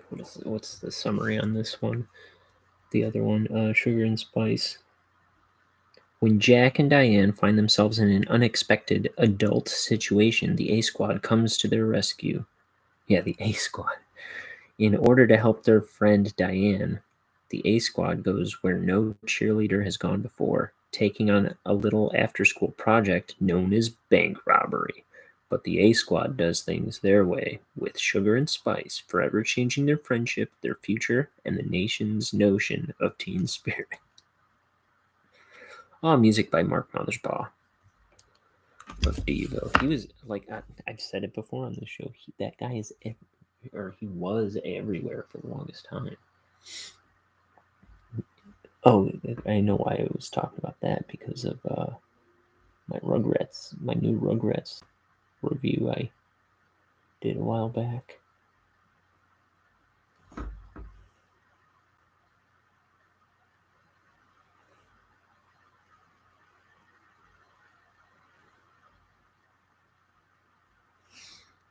Okay. Here's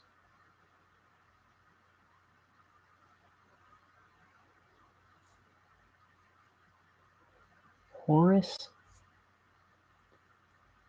So this guy is Denton Crux. He's the founder of the poison factory that Bonehead works at. And the book starts with a little backstory on him. And then this guy is Horace, his lab assistant.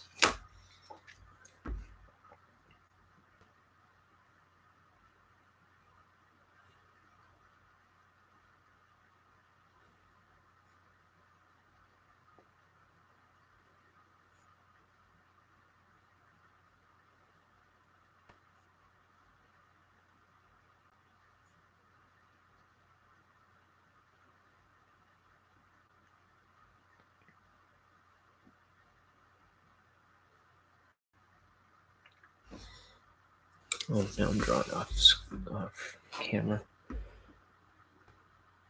Thought I moved it back. Ooh, pardon me.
Um,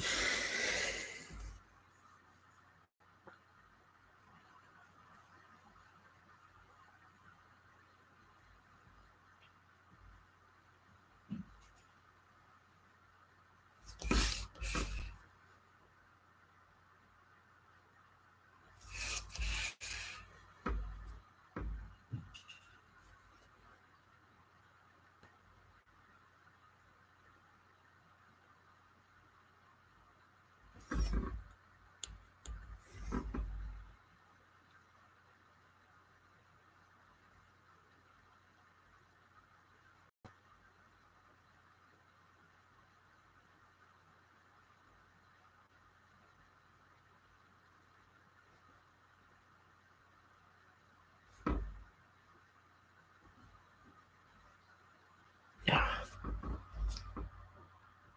Let's get fuzzy again.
Okay. I think that works.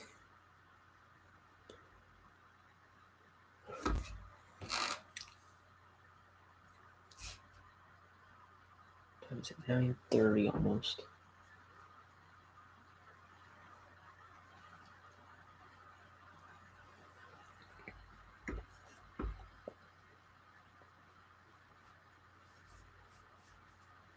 I'm not too concerned about that line splitting. So I cleaned it up pretty nicely just there.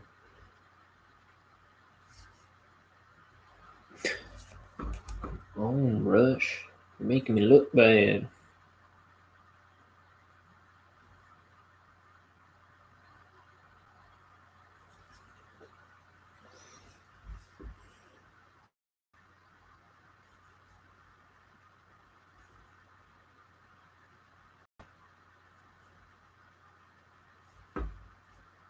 Dude, this brush needs to get it together.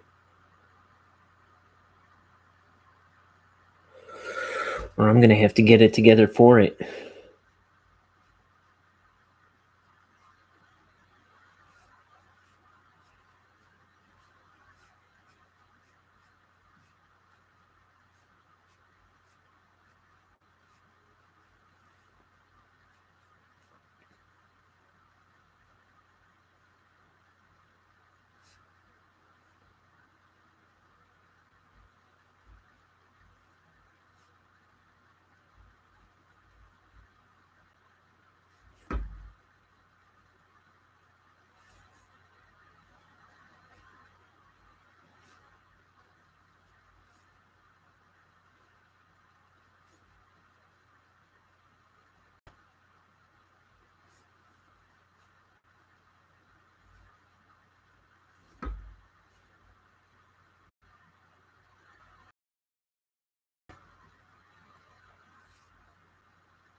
Something that seems to have worked for me a lot to fix the brush is sometimes I'll just like really rough it out of shape and then get it wet and kind of finesse it back into a point.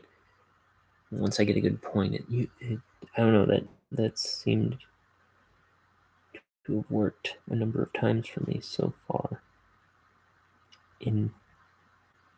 on these pages.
Okay.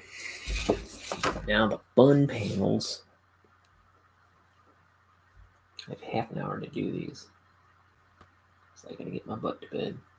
For reals. Well, I actually got other stuff to do. Dang it.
And this robot, come to think of it, was a robot in my original game design for Bonehead. Because when I first made up Bonehead, it was an idea for a game project that my video game, my friend who was in my friend Ben, who I was talking about earlier, he was when I met him, he was going to art school with me, and he was learning game design. Yeah, I had just graduated, but we still hung out all the time, and he asked if I had any characters that I wanted to use, or that I wanted that I could let him use to make a video game level. To which I heard, "Do you want to design a video game?" And I made up Bonehead. I made up all kinds of stuff, and I ended up doing a bunch of animations of him for my buddy's video game level design thing. And so the first thing I ever did with Bonehead was make him a playable character. I don't know whatever happened to that. I wonder if he still has that. It'd be cool to show off those animations. Like I did a death animation, did a run animation, I did a jump, I did an attack where he would pull bottles of, he would pull flasks of Erlenmeyer flasks of poison out of his head and throw them at bugs.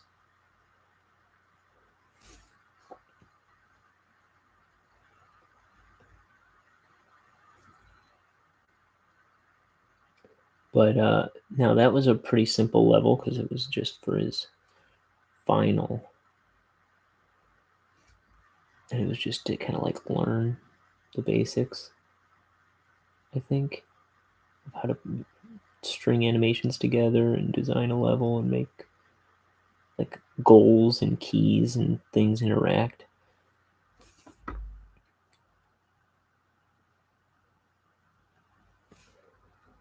But I went on and I designed like across 4 pages of a notebook. I designed a full first level of a Bonehead game that is pretty elaborate and stuff. And this robot character is actually something that was in it. I had like animations planned with him. I never animated it though. It was gonna be like a big guy that you had to like kill. I mean, like kind of like a Goomba bad guy. You know what I mean? Koopa Troopa.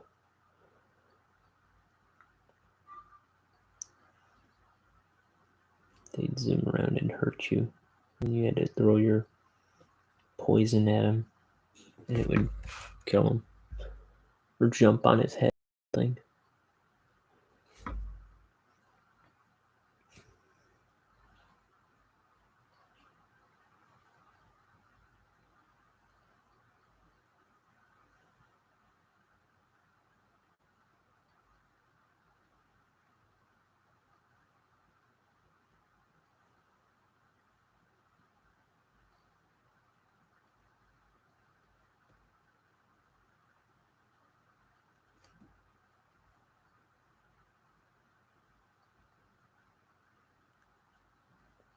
I don't know if I have those files anymore, but I really wish I did. Those were good animations, I thought. I loved the death animation because he would spin around and it was like a dramatic spin and fall. And then, like, he'd hold up a, what is it, a lily on his chest. He would, like, hold it up, like, very Bugs Bunny kind of cartoon thing.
Okay.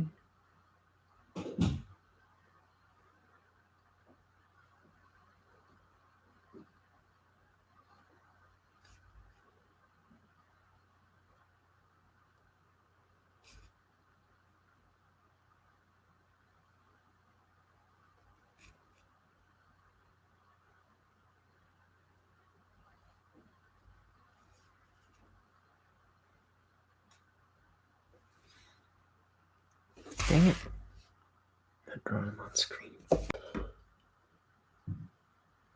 Sorry.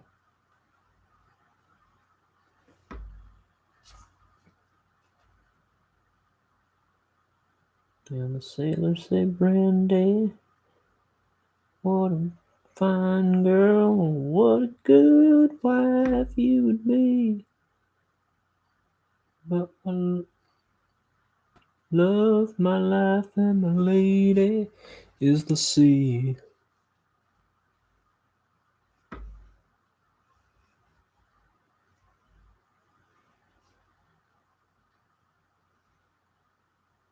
He sang curiously.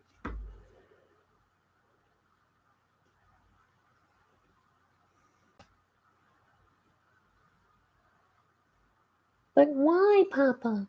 Why did he sing it? No one knows, son. Some say he just plumb lost his mind. Others say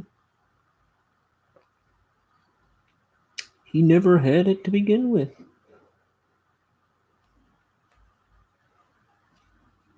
But I think it was the devil.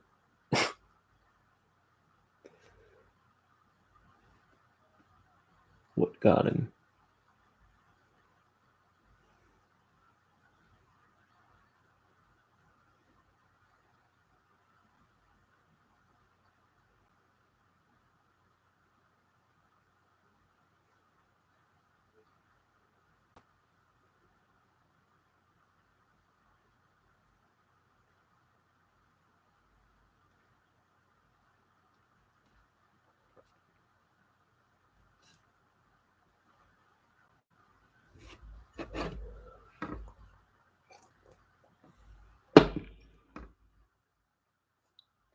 Let's see, Brandy. What a fine girl. What a good wife you would be.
Pardon me.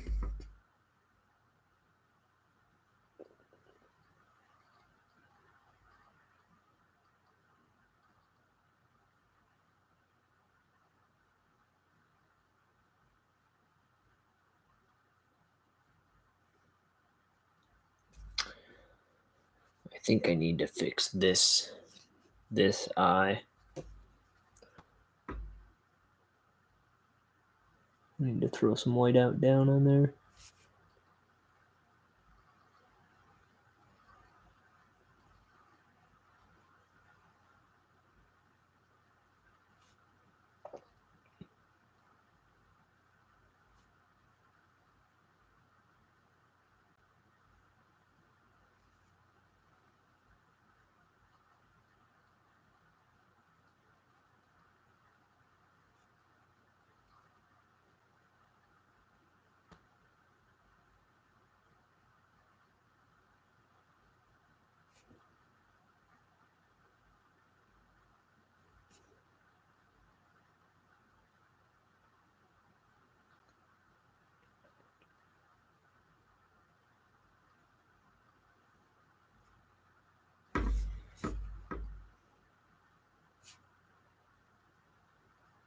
It kind of reminded me of the Toxic Avenger there.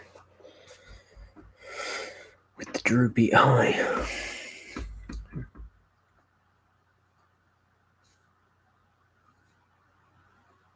What time is it? 15 minutes. You know, if I do 15 minutes, I might as well finish the dang thing.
Grab this rock in case anybody tried to stop him on his way over.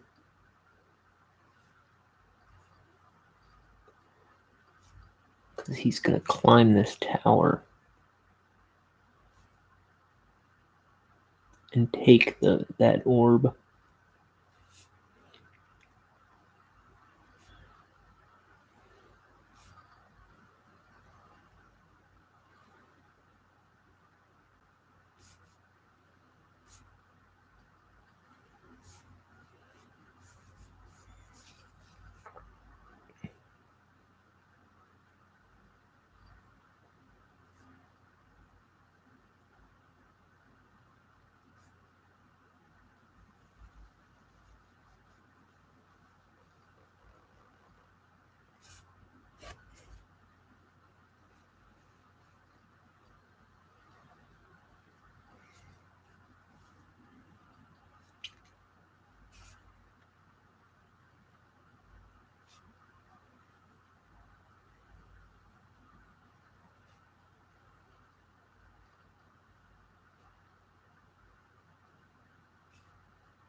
somebody on me.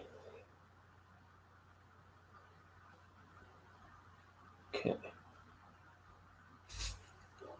Yeah. Okay.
So, I said earlier how I wasn't a good improviser. And I was just thinking that again because it's like I'm not talking much. I'm not coming up with anything to say. But I remember one time when I was in high school, me and my buddies, me and a friend of mine, Denise, and my current roommate, Tyler. Back in high school, we were like hanging out. We'd always go driving around and stuff, and I don't know, get up to stuff. And I remember one time that Tom's Diner song came on the radio. That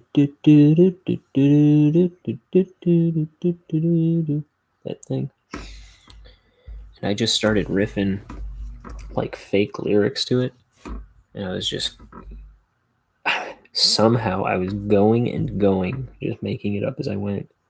And it was hysterical. It was like, so I'm standing at the counter and I've been here for about an hour. And it was like all about like trying to count change or like giving pay for her meal, and she gave the wrong change, and they're like, no, you can have some of it back. And it was just like this stupid transaction.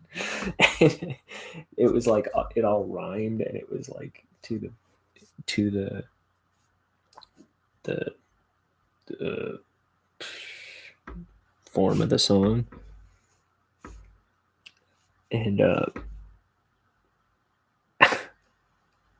was pretty impressive, and I'll never be that good again.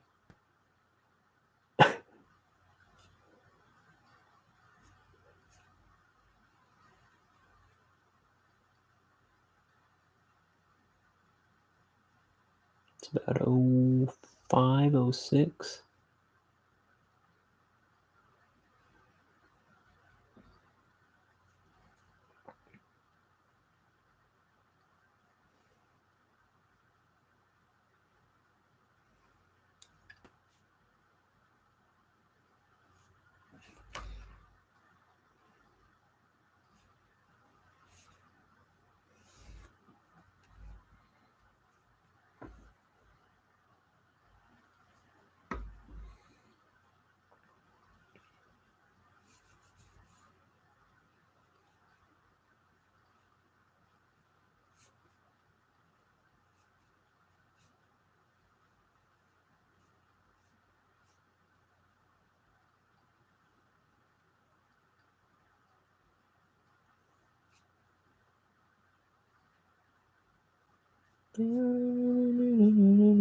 She's love, she's in my head.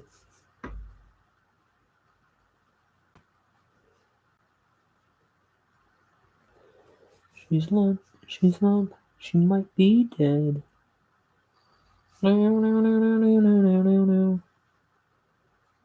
It's the old, the presidents of the United States. Is it the presidents of the United States of America? Is that what they're called? Or is it just United States? I think it's of America.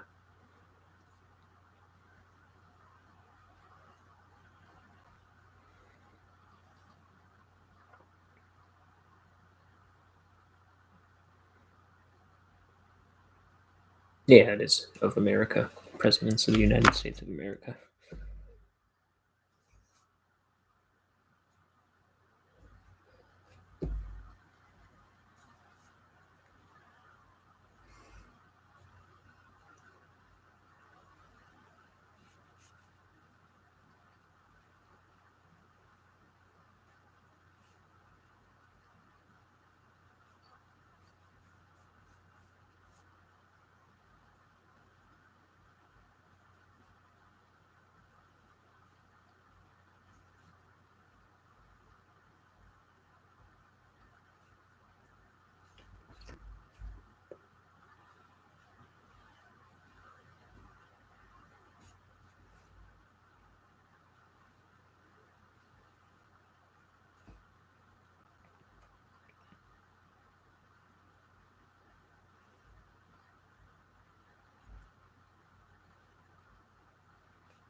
Those same friends. I remember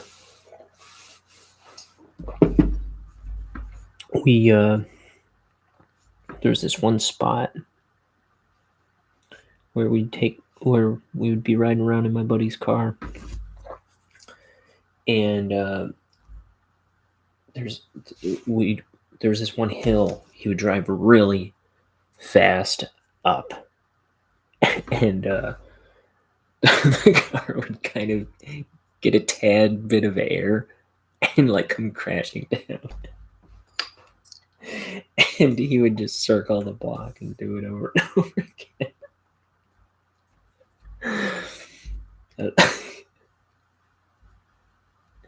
That was fun. Like you could hear everything in his trunk just crashing around.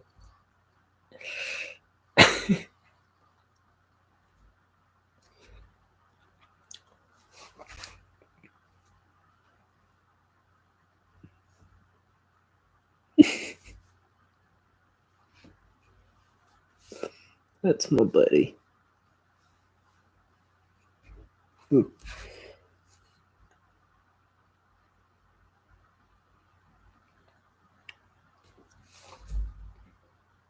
It's getting kind of gluey. Okay. Probably gonna have to pour a little more ink in there in a moment.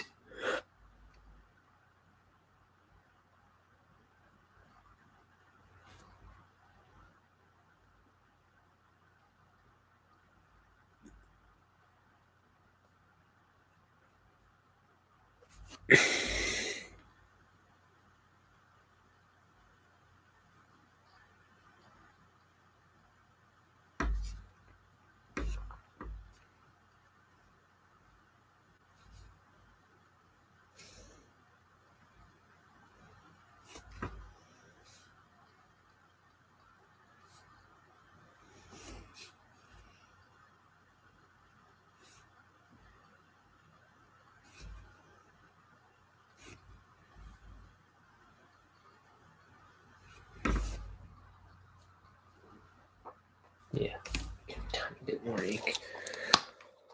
I'll finish this page. Just gonna be up super early.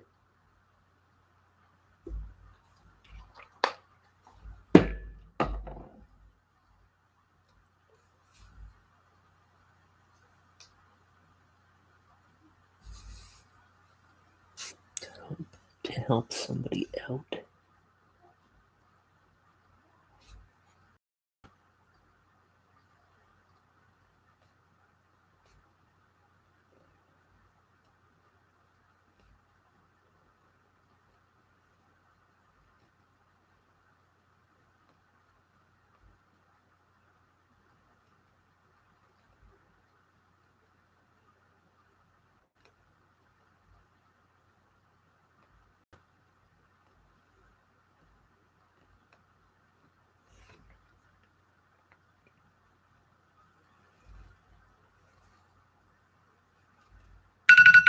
Oop.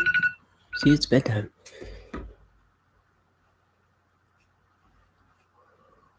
I'm gonna race to finish this.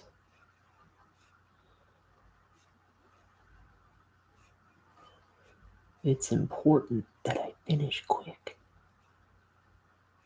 or else I'm gonna let somebody down in a handful of hours.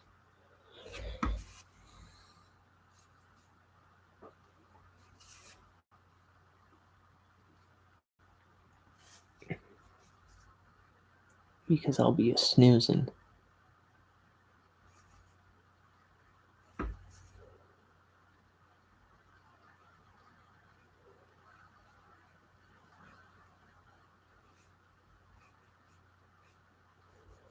I don't need a ton of sleep, generally.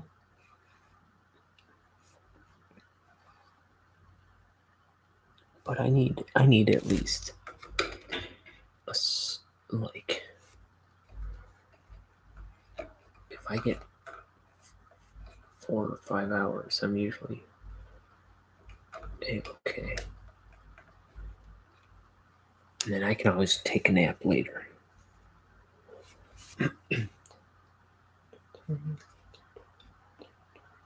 Yeah, that'll work.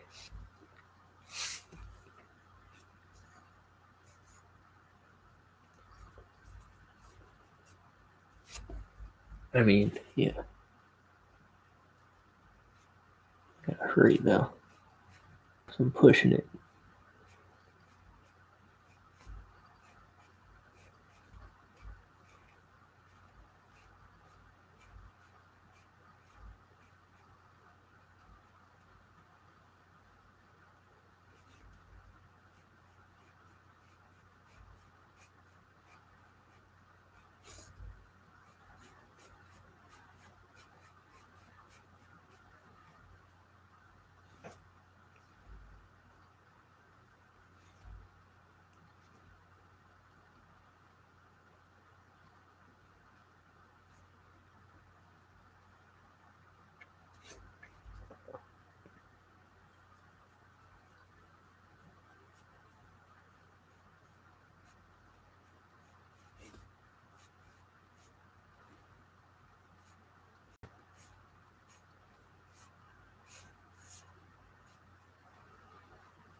Mm-hmm. Okay, we're hurrying.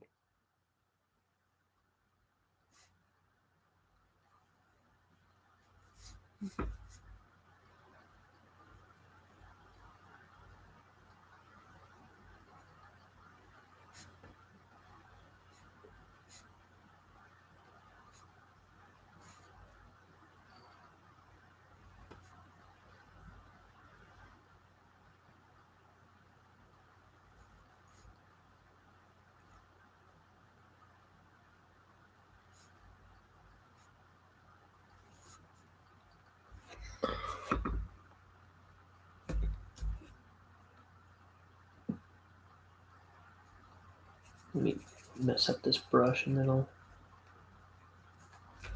piece it back together, like I was saying earlier.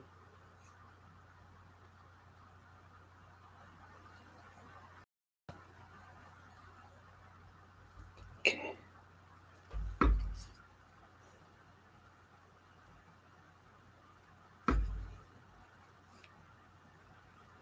Gotta show the brush who's boss.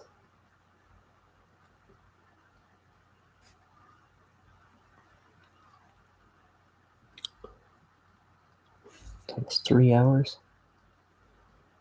I mean, it is 3 hours. It's 2:59 that I've been on.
I just remembered he has these lines on his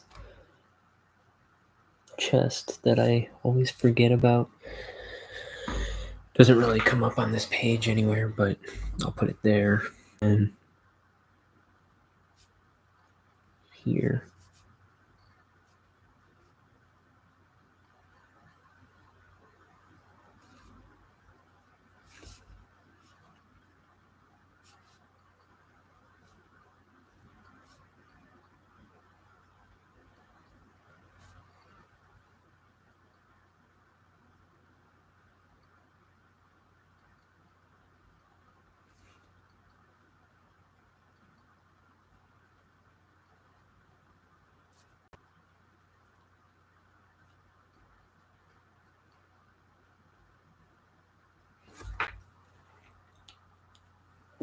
Okay, we're almost done, guys. There's a light at the end of the tunnel.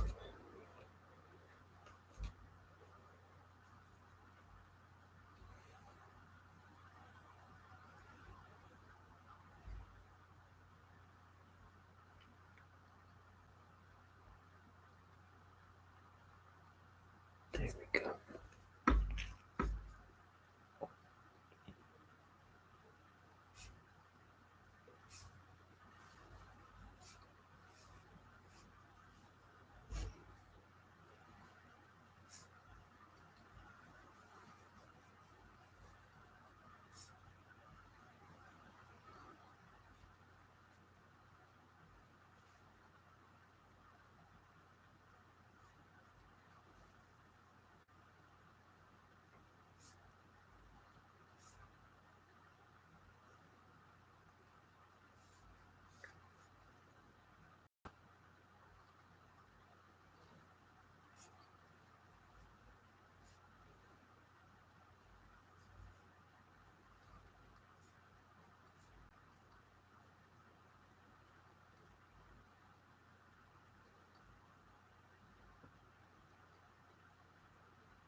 Dooby dooby doo ba boo ba doo. Dooby dooby doo ba boo ba doo. Scooby dooby doo.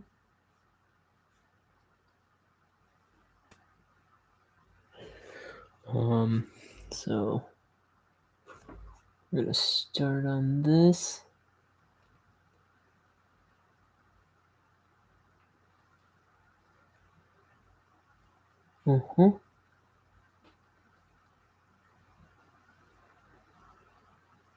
Robot, robot.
He's knocking his eye out. I love it.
Okay.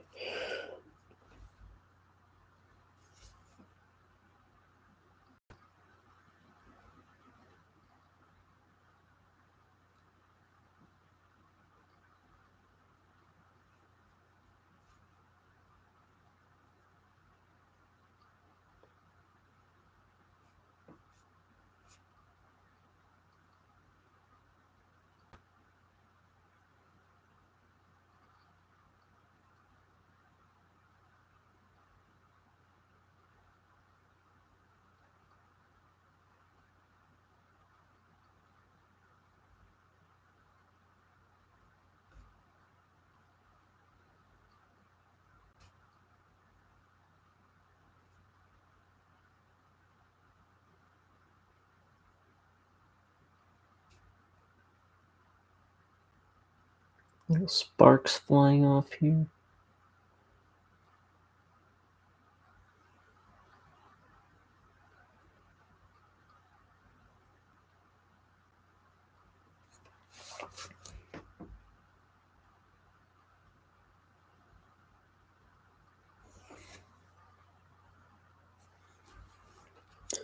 There's this little effect of the hit.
Okay, there's that.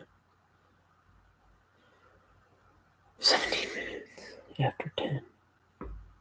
And there's like a little neck hole.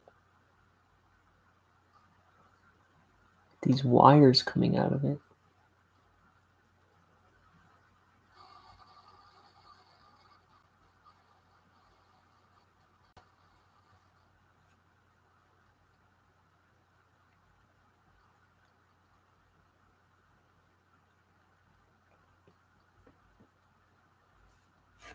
This is going to be shadow. Which looks a lot like a hole, so I hope that's not too confusing.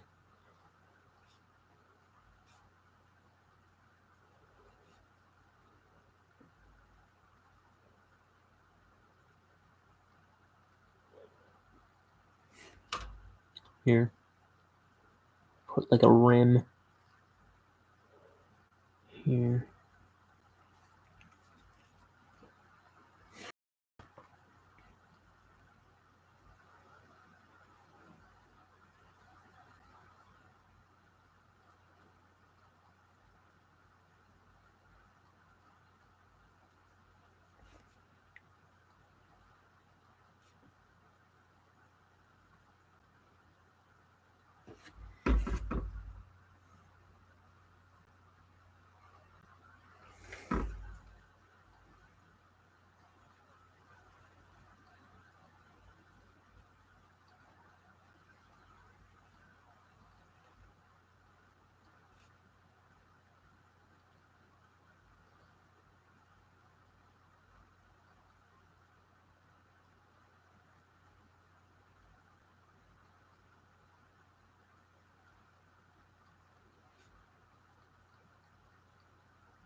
Um,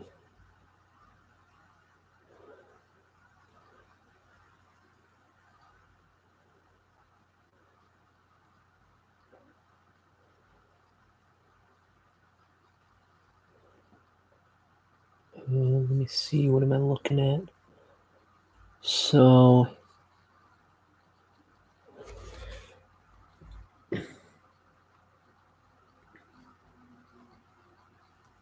I think his finger would actually come in front of the robot's arm here. So I'll erase some of that with some white out.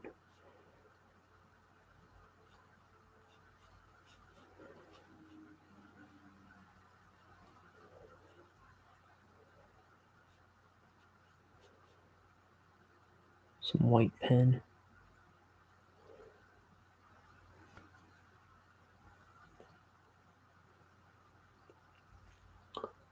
More sparks.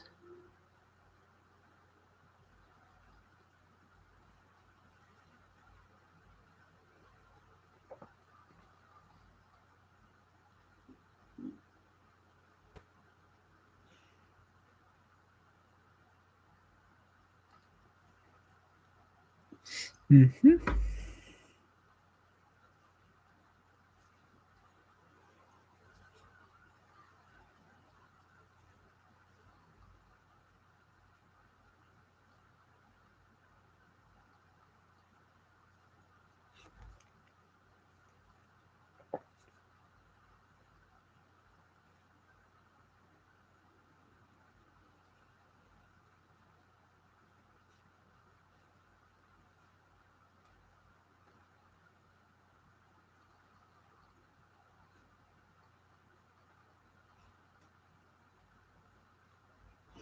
See, I left openings on this panel so the arm and the bee could break it. I'm not too crazy about how that bee turned out. Might have to fix that too. I did that with the micron, or not micron. I actually don't like microns very much. They might be better than. I might be better at using them today than the last time I used one. But I didn't like that when I stopped the pen, it would leave like a dot. That was always my problem with microns. But I like these those Copic multiliner SP pens. I have some other multiliners by Copic that don't say SP. I mean, they seem to work just the same. But yeah, I like how those work. I've never felt like there was an issue with those.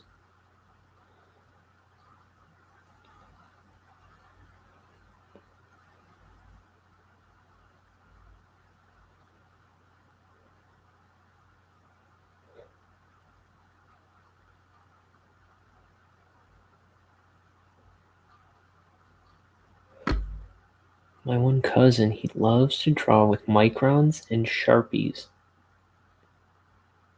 I think he's crazy for that, but he's a phenomenal artist, so, what do I know?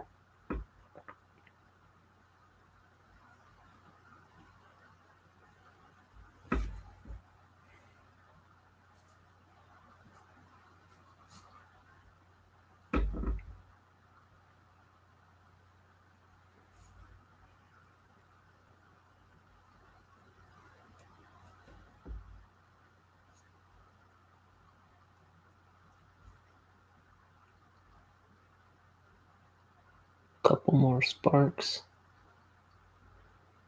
Then we'll slam this background in and we'll be done. It should be this thing in the background.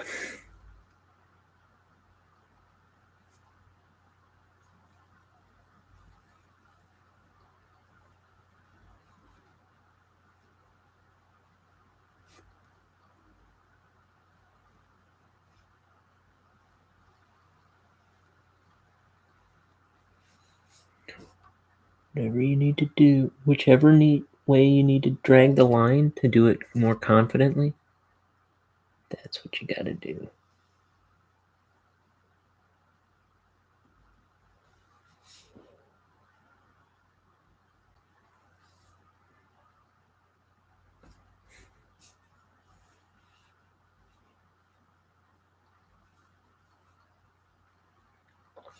So let me see.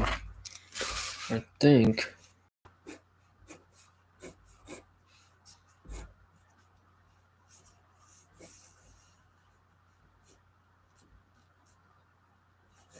I'm just gonna blow it in black like that.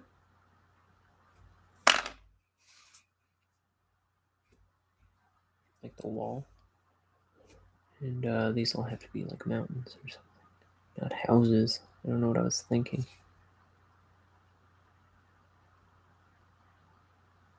That's the problem, Ryan. You weren't thinking as you put it.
See, I've got this song stuck in my head ever since I started this YouTube channel. I've got this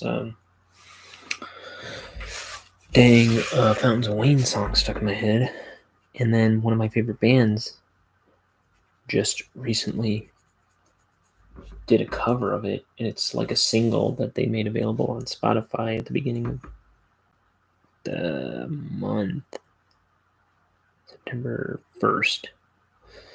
So it's like it's just uncanny that it's like I was telling my buddy Chris yesterday. They just kind of keep coming up, and that's usually like that was how I got. That's usually how I get into things. It's like they keep coming up, so then I start investigating. In fact, that was like how I discovered ELO. I think I was starting to say yesterday. I don't know if I said it, but like I would always hear about ELO, Electric Light Orchestra, and it's like every time I turn on the radio, I was hearing a new song and going like, I mean, not a new song, but I would hear a song and I'd be like, who is this? Who does this song anyway? And look, Electric Light Orchestra. And it happened like 5 times in a week with different songs. I'm like, I have to look into this band. And Yeah, they're one of my favorite bands. They're like a hit machine. They do Strange Magic, Evil Woman, Mr. Blue Sky, uh, Sweet Talking Woman.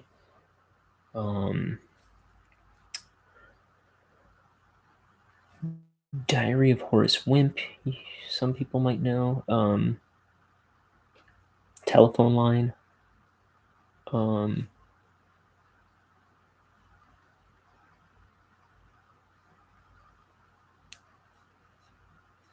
Don't Bring Me.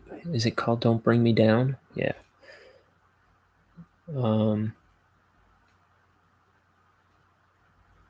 Last Train to London. Oh man, and it's like Jeff Lynne, man, he's nuts. Just song after song are just friggin' amazing songs.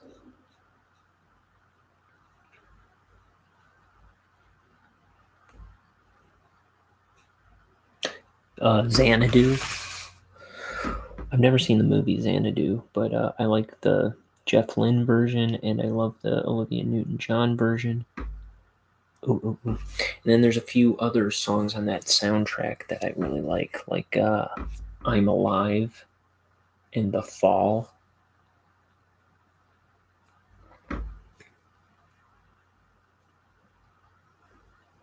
Amazing. Calling America. There's Calling America. What else? I feel like there's another one that kind of goes with Calling America in my head.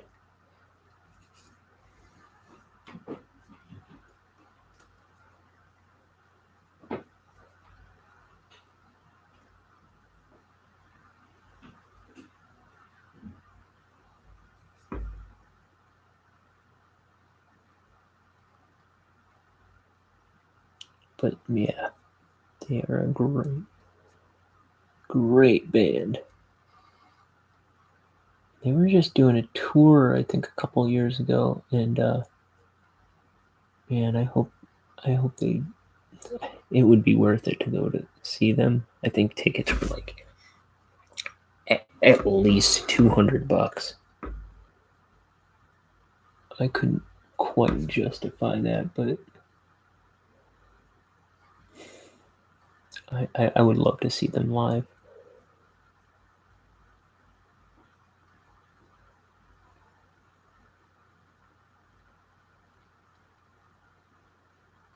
I mean, They Might Be Giants is one thing, but that's like big boy music, you know what I mean? No offense to They Might Be Giants, they're one of my favorite bands of all time. But come on, ELO. You can't tell me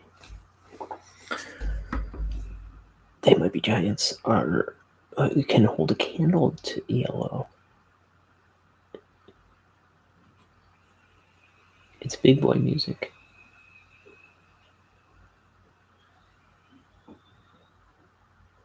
Do-wop, shooby-doo-doo-wop, do-wah-doo-lang, blue days, black nights, do-wah-doo-lang.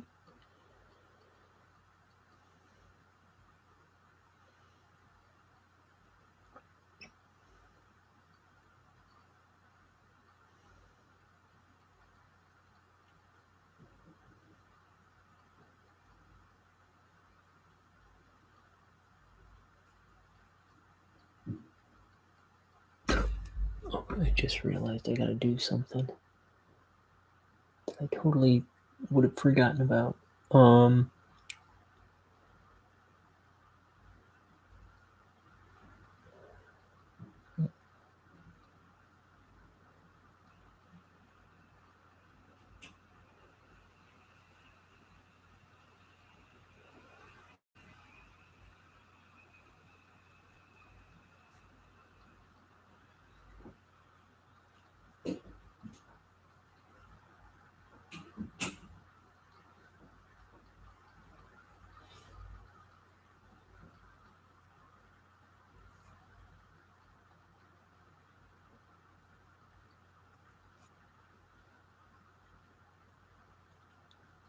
Telephone line, give me some time. I'm living in twilight.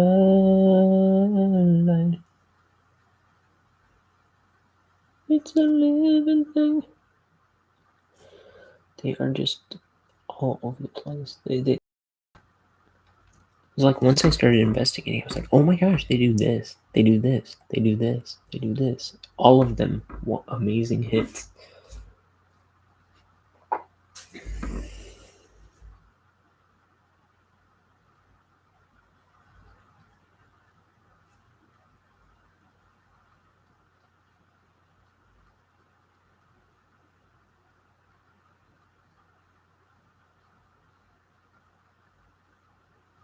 Each hit more amazing than the last.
I just realized, you know what? My brother that just got engaged,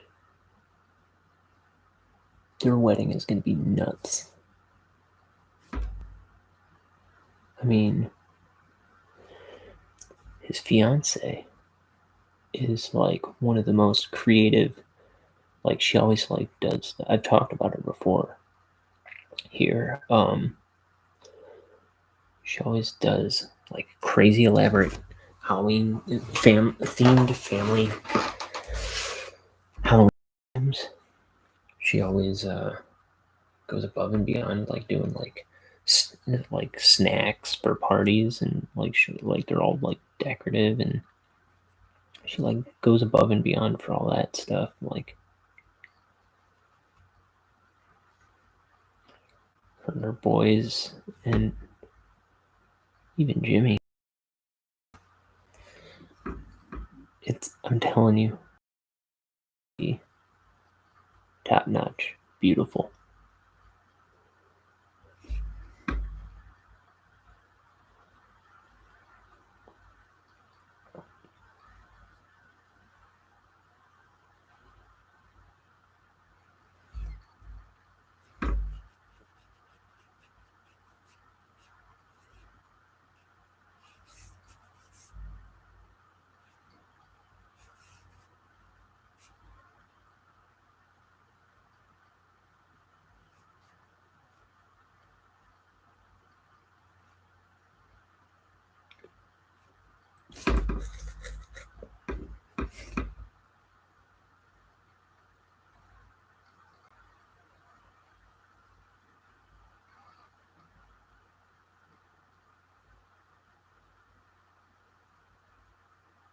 Oh, telephone line, give me some time.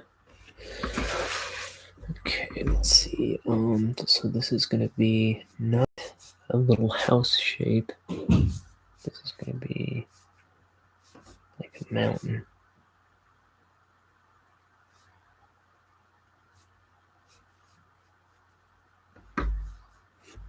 And then this is gonna be a mountain. And I'm going to leave it at that. Okay. That's the page, guys. I'm gonna wash my brush, take care of a couple other quick things, and then I gotta get my butt to bed. And then I'll do another page tomorrow afternoon. Okay. All right. Thanks for checking out the video. Thanks for checking out any video ever. In the history of mankind, it's just a thing that makes me happy when people watch videos. All right. Bye, guys. I gotta go to bed. Love you a lot. It's true.